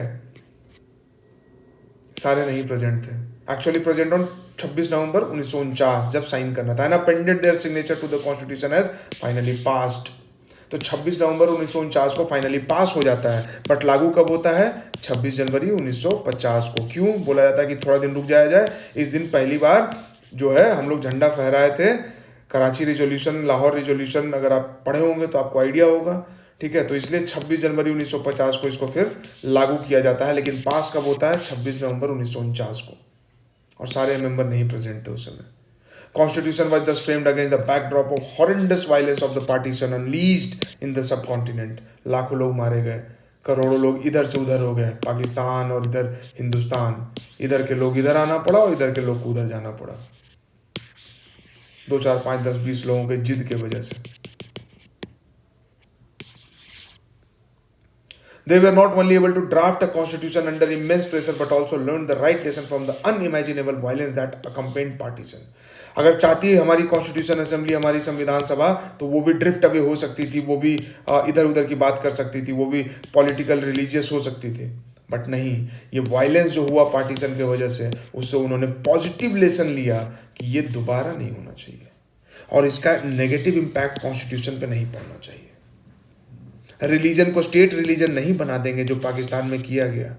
हमारे यहाँ कोई स्टेट रिलीजन नहीं है, रिलीजन है आप अपने दिल में रखिए, आप अपने दिमाग में रखिए, आप अपने घर में रखिए, अपने मंदिर मस्जिद में रखिए, गुरुद्वारे में रखिए। कॉन्स्टिट्यूशन में रिलीजन जबरदस्ती का नहीं घुसाइए।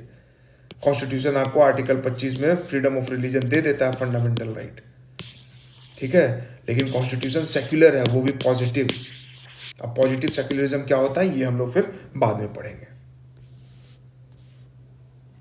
हमारा जो कॉन्सेप्शन ऑफ सिटीजनशिप होगा उस पर रिलीजियस आइडेंटिटी का कोई प्रभाव नहीं होगा। आप रिलीजियस हैं, नॉन रिलीजियस हैं, किसी भी रिलीजन से हैं, मेजोरिटी है, माइनॉरिटी हैं, कोई फर्क नहीं पड़ता। You are citizen of India and you will enjoy all the rights enshrined in our constitution.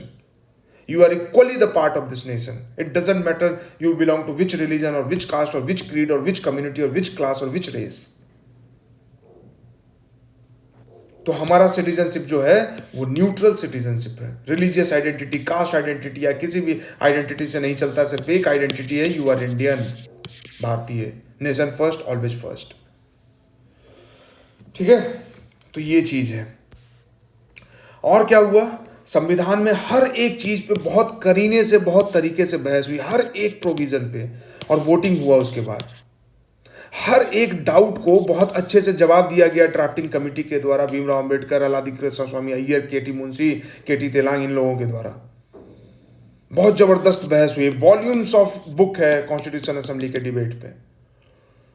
हर एक सवाल का बहुत तरीके से, सलीके से जवाब दिया गया, फैक्टफुल जवाब दिया गया, रैशनल जवाब दिया गया, और ऐसा जवाब दिया गया कि जो सवाल कर रहे थे वो भी सेटिस्फाई हो रहे थे। ठीक है।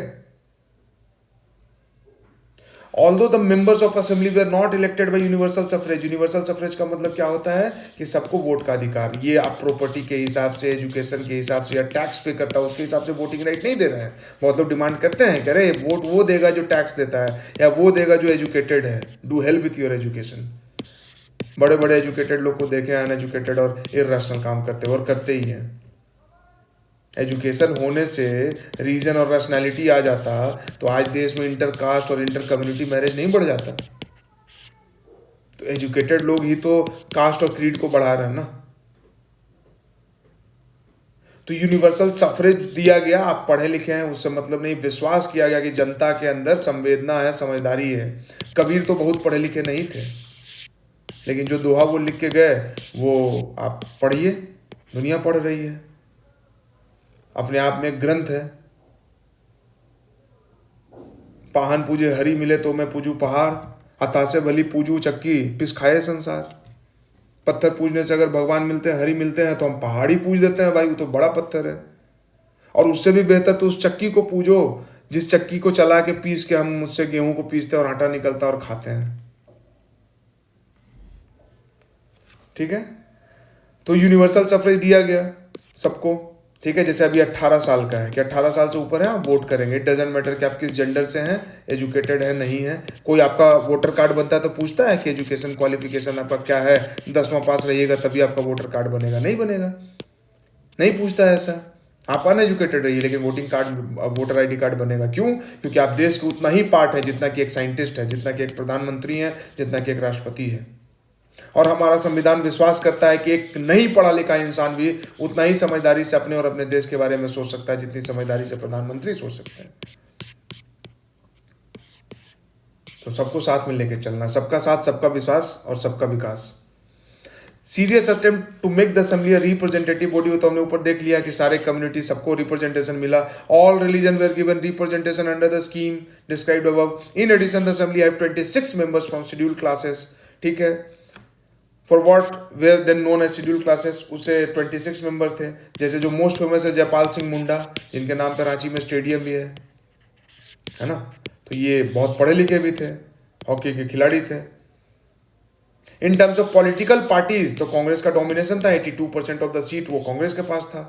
लेकिन कांग्रेस खुद में इतना डाइवर्स था, इसमें राइट विंग भी थे, लेफ्ट विंग भी थे, सेंट्रिस्ट थे, सब कोई था, हर आइडियोलॉजी के लोग कांग्रेस में थे। तो दो Congress was dominating the constitution assembly by getting 82% of the seat, but Congress itself was a very diverse party representing all the political ideologies prevalent eight that time. Congress itself was such a diverse party, accommodate almost all the states of opinion within it. ठीक है। तो representative था। Principle of deliberation देख लीजिए क्या है। Authority of the constitution assembly does not come only from the fact that is were broadly though not perfectly representative. Not perfectly इसलिए बोला है कि डायरेक्टली इलेक्टेड नहीं था, ठीक है, इनडायरेक्टली इलेक्टेड था, बट रिप्रेजेंटेटिव था। तो सिर्फ रिप्रेजेंटेटिव होने से कॉन्स्टिट्यूशन को अथॉरिटी मिल जाएगा? नहीं, क्या प्रोसीजर से आप लोग डिस्कस किए, नियम कानून पे कैसे डिस्कस किए। पता चला आपस में गुप्पे चुप्पे कुछ साठ गांठ कर लिए और कुछ ऐसा नियम बना दिए जो आप लोग के लिए बेनिफिशियल हो, पावरफुल क्लास के लिए बेनिफिशियल हो।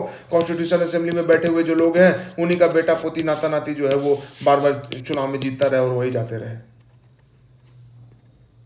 तो जो प्रोसीजर्स फॉलो किया गया वो भी इतना पायस और प्योर था कि हमारे कॉन्स्टिट्यूशन को अथॉरिटी देता है। Principle of deliberation, not only as representative of their own identity, every member सिर्फ अपने आइडेंटिटी अपने क्लास को नहीं रिप्रेजेंट कर रहे थे, कॉन्स्टिट्यूशन असेंबली में जब जाते हैं तो वो पूरे देश को रिप्रेजेंट करते हैं। और भीमराव अम्बेडकर का जो है वो बहुत फेमस कोट है कि मैं आया था इस संविधान सभा में दलितों की यानी कि शेड्यूल्ड क्लास, डिप्रेस्ड क्लास का रिप्रेजेंटेटिव बन के, लेकिन जैसे ही मुझे ड्राफ्टिंग कमेटी का चेयरमैन बनाया गया, now I am representing this nation, now the burden of drafting a constitution which satisfies everybody's interest is on my shoulders. So I am no more representative of a particular class or community. I am representative of this whole nation of 30 crore people. Interest of whole nation in mind. There were often disagreement among members. Disagreement होता था, ठीक है, तो उस पर चर्चा होती थी, बहस होती थी और वोटिंग होता था। और यहीं पे हम आपको बोलेंगे कि एक सीरीज है राज्यसभा टीवी का संविधान, 10-11 एपिसोड का सीरीज है, आप उसको एक धड़क बेधड़क देख लीजिए पहले। जबरदस्त, क्या गजब का क्लैरिटी आपको आ जाएगा। आप लोगों को नाम से पहचानने लगेंगे कि अल्लादी कृष्ण स्वामी अय्यर कौन है, BN राव कौन है, अम्बेडकर कौन है, महावीर त्यागी कौन है ना।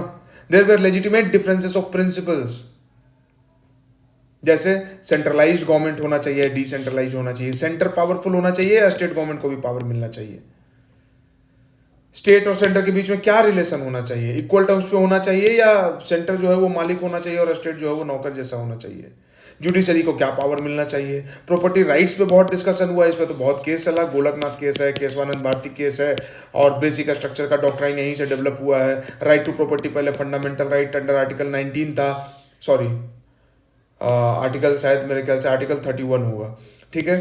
फिर इसको हटा के कैसे आर्टिकल 300A में डाला गया, इसको लीगल राइट बनाया गया कॉन्स्टिट्यूशन अमेंडमेंट एक्ट 44 के बाद। तो बहुत लंबा डिबेट चला इस पे 1978-1979 तक। तो ये सब पे बहुत डिस्कशन, बहुत डिबेट हुआ है और उसके बाद चीजें जाके तैयार हुई है। और सिर्फ एक प्रोविजन था, वो था यूनिवर्सल सफरेज, वोटिंग का राइट। इस पे किसी ने विरोध नहीं किया। सारे मेंबर्स ने देश की जनता पे भरोसा दिखाया कि दे आर समझदार, they are intelligent, universal adult suffrage होना चाहिए। इस पे कोई डिबेट नहीं, यूनानिमसली पास हुआ, passed without virtually any debate. Voting का तो बात छोड़ दीजिए, यूनिवर्सल सफरेज दिया गया। तो ये था हमारा कॉन्स्टिट्यूशन असेंबली। इतना विश्वास करते थे वो देश की जनता पे, और देश की जनता ऐसे ही उन पर विश्वास नहीं कर रही थी। चाहते तो यूनिवर्सल सफरेज पे 10 तरह का नियम लगा देते कि प्रॉपर्टी इतना रहेगा तभी तुम वोट कर पाओगे, या तुम टैक्स पे करते हो तभी वोट करोगे। क्यों? क्योंकि टैक्स पे करते हो तभी तो सरकार को रेवेन्यू देते हो। जो आजकल के बहुत पढ़े लिखे गवार अनपढ़ जाहिल लोग ऐसा इस तरह का बात करते हैं, तुम पर्टिकुलर एजुकेशनल क्वालिफिकेशन है तभी वोट कर पाओगे। अगेन जाहिलियत। मतलब नेशनल मूवमेंट करना है, नेशनल मूवमेंट चल रहा है, सिविल डिसोबीडिएंट मूवमेंट चल रहा है, तो इस मूवमेंट में लोग के पास समझदारी है कि पार्टिसिपेट कर रहे हैं। रिवॉल्यूशनरी मूवमेंट हो रहा है तो उसमें लोग पार्टिसिपेट कर रहे हैं, उतनी समझदारी है। वोट देने की समझदारी नहीं है। ये पढ़े लिखे जाहिल लोग, जिनको जो प्रिविलेज्ड क्लास से आते हैं, जिनको 10 जनरेशन से प्रिविलेज मिला हुआ है, वो इस तरह का बात करते हैं। To create a exclusive class for themselves, exclusive rights for themselves. But our constitution maker drafters were so much wise, our constitution assembly was so much wise कि उन्हें पता था कि थोड़े कम पढ़े लिखे हैं, फॉरेन पॉलिसी का जानकारी नहीं होगा। हो सकता है कास्ट के नाम पे कभी वो मोबिलाइज हो जाए, रिलीजन के नाम पे वो मोबिलाइज हो जाए, और कास्ट एंड रिलीजन इक्वली खराब है अगर खराब है तो। बट अल्टीमेटली यही वो चीज है, यही वो दवा है जो लॉन्ग टर्म में जाके काम करेगी।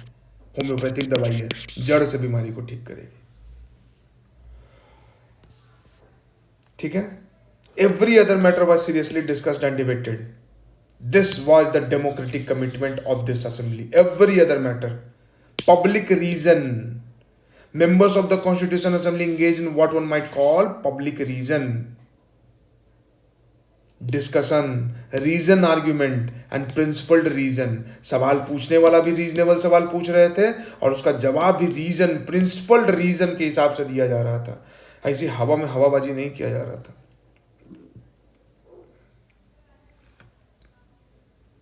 ठीक है, narrow consideration of your own interest नहीं चल रहा था।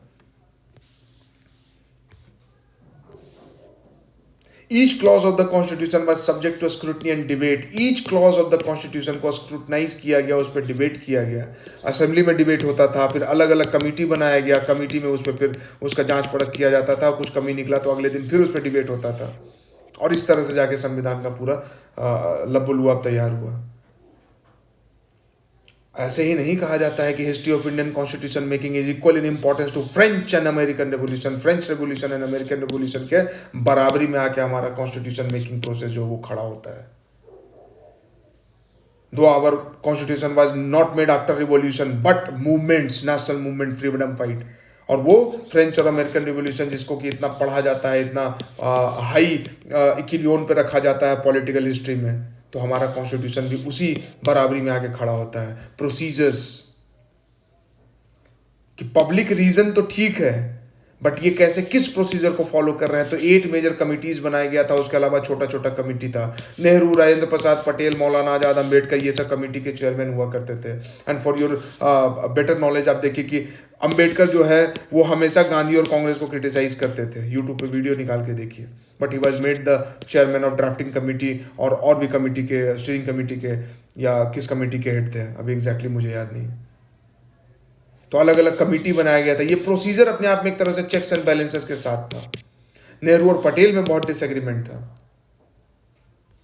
ठीक है, Patel and Nehru disagree on many issues, nevertheless they all worked together and each committee usually drafted particular provision of the constitution which were then subjected to debate by the entire assembly. Attempt होता था कि consensus जो हो जाए, consensus नहीं हुआ तो voting होगा। Every single concern was responded to with great care and that's why जो बोला था कि हमारा कॉन्स्टिट्यूशन बहुत धीरे बना। क्यों नहीं धीरे बनेगा? 30 करोड़ लोगों के एस्पिरेशंस को फुलफिल करना इतना आसान है क्या? 4 लोग को बिठा दे, उनका झगड़ा आपको निपटाने के लिए दिया जाए तो 10 दिन लग जाएगा, नहीं निपटा पाएंगे। यहाँ तो 30 करोड़ लोग की बात थी, 2 साल 11 महीने 18 दिन लग गए, तो कौन से ज्यादा दिन लग गया? It was very much required. ठीक है, इनहेरिटेंस ऑफ नेशनल मूवमेंट, ये तो हमने देखा ही अभी कि कैसे नेशनल मूवमेंट जो है वो हमारे संविधान में रिफ्लेक्ट होता है। No constitution is simply a product of assembly that produce it. An assembly as diverse as the constitution assembly of India could not have function if there was no background consensus. और background consensus कहाँ से आया था? National movement से आया था, force during the long struggle for freedom. In a way constitution assembly was giving concrete shape and form to those principle, जो principal हमने डेवलप किया था नेशनल मूवमेंट में। और उसका बेस्ट समरी कहाँ पे दिखता है हमें? ऑब्जेक्टिव रेजोल्यूशन में दिखता है, जो कि पेश किया गया था जवाहरलाल नेहरू के द्वारा मूव किया गया था कि एम ऑफ द असेंबली क्या होगा। All aspirations and all values इस ऑब्जेक्टिव रेजोल्यूशन में आपको मिल जाएगा। Constitution gave institutional expression to these fundamental commitments. क्या है इक्वालिटी, क्या है लिबर्टी, क्या है डेमोक्रेसी, क्या है सॉवरेनिटी, क्या है कॉस्मोपॉलिटन आइडेंटिटी। नैरो आइडेंटिटी नहीं, रिलीजियस आइडेंटिटी नहीं, cosmopolitan identity. Thus, our constitution is not merely a maze of rules and procedures, but a moral commitment to establish a government that will fulfill the many promises that the nationalists movement held before the people. ऐसा है हमारा संविधान। ये रहा objective resolution, उसका कुछ part आप देख लीजिए यहाँ पे। India is an independent sovereign Republic. ठीक है, ठीक है, ये सब ये ऑब्जेक्टिव रेजोल्यूशन है। उसके बाद इंस्टीट्यूशनल अरेंजमेंट तैयार किया जाता है। The third factor ensuring effectiveness of constitution is balanced arrangement of the institutional government, institutions of government. Government must be democratic and committed to the welfare of the people. Democratic होना चाहिए और welfare of the people होना चाहिए। Emergency लगा के सरकार नहीं बनाना है, सरकार नहीं चलाना है।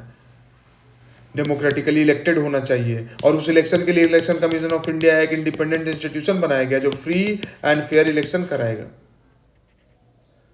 और इलेक्शन के बाद फिर क्या करना है? तो हमें वेलफेयर करना है लोगों का। Right balance among various institution, again legislature, executive, judiciary. Federal arrangement है हमारा सेंटर और स्टेट में, ये भी हम लोग अलग से पढ़ेंगे।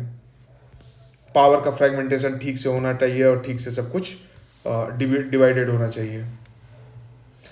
एक और बोला जाता है कि हमारा कॉन्स्टिट्यूशन जो है वो कर्जा लेके बनाया गया है, बोरोइंग किया गया। क्यों ना बोरो करें? आज देश का जो पूरे दुनिया का जो सबसे बड़ा बड़ा कंपनी है, चाहे वो गूगल है, चाहे वो मेटा है, चाहे वो अडानी है, चाहे वो रिलायंस है, चाहे वो माइक्रोसॉफ्ट है, क्या बिना कर्जा लिए इतना बड़ा बना है? शेयर मार्केट से पैसा नहीं उठाया तो क्या बोलेंगे आपकी बहुत खराब है, कर्जा लेके चल रहा है। तो उसी तरह से कॉन्स्टिट्यूशन हमें बनाना था। अवेलेबल जो भी कॉन्स्टिट्यूशन था, अच्छा बुरा खराब वर्स गुड बेस्ट, सबको पढ़ा हमने, सबसे सीखा और तब अपना कॉन्स्टिट्यूशन तैयार किया। जैसे आप किसी भी एग्जाम की तैयारी कर रहे हैं तो आप बहुत सारा नोट्स पढ़ते हैं और सबको मिला के अपने लिए एक नोट्स तैयार करते हैं, मॉडल आंसर तैयार करते हैं और उसको यूज करते हैं, ये बेस्ट होता है। तो how can you say that borrowing is very bad thing? No, never.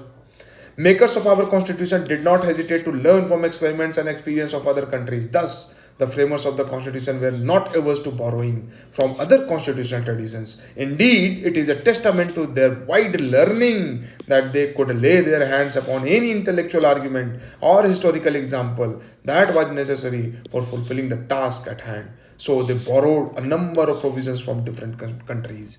And that's Y ये पूछा जाता है बार बार कि किस देश से क्या लिया गया, डीपीएसपी कहाँ से लिया गया है, फंडामेंटल ड्यूटी कहाँ से लिया गया है और फंडामेंटल राइट कहाँ से लिया गया है।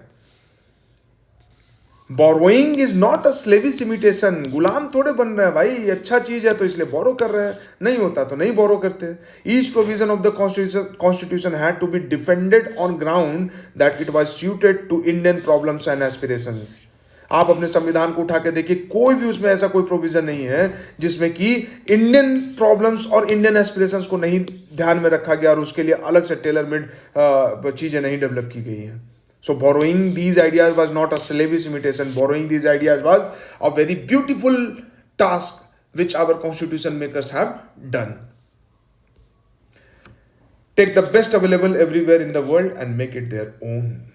Make it their own. ठीक है। और यहाँ पे देखिए ये है कि कहाँ से क्या लिया गया।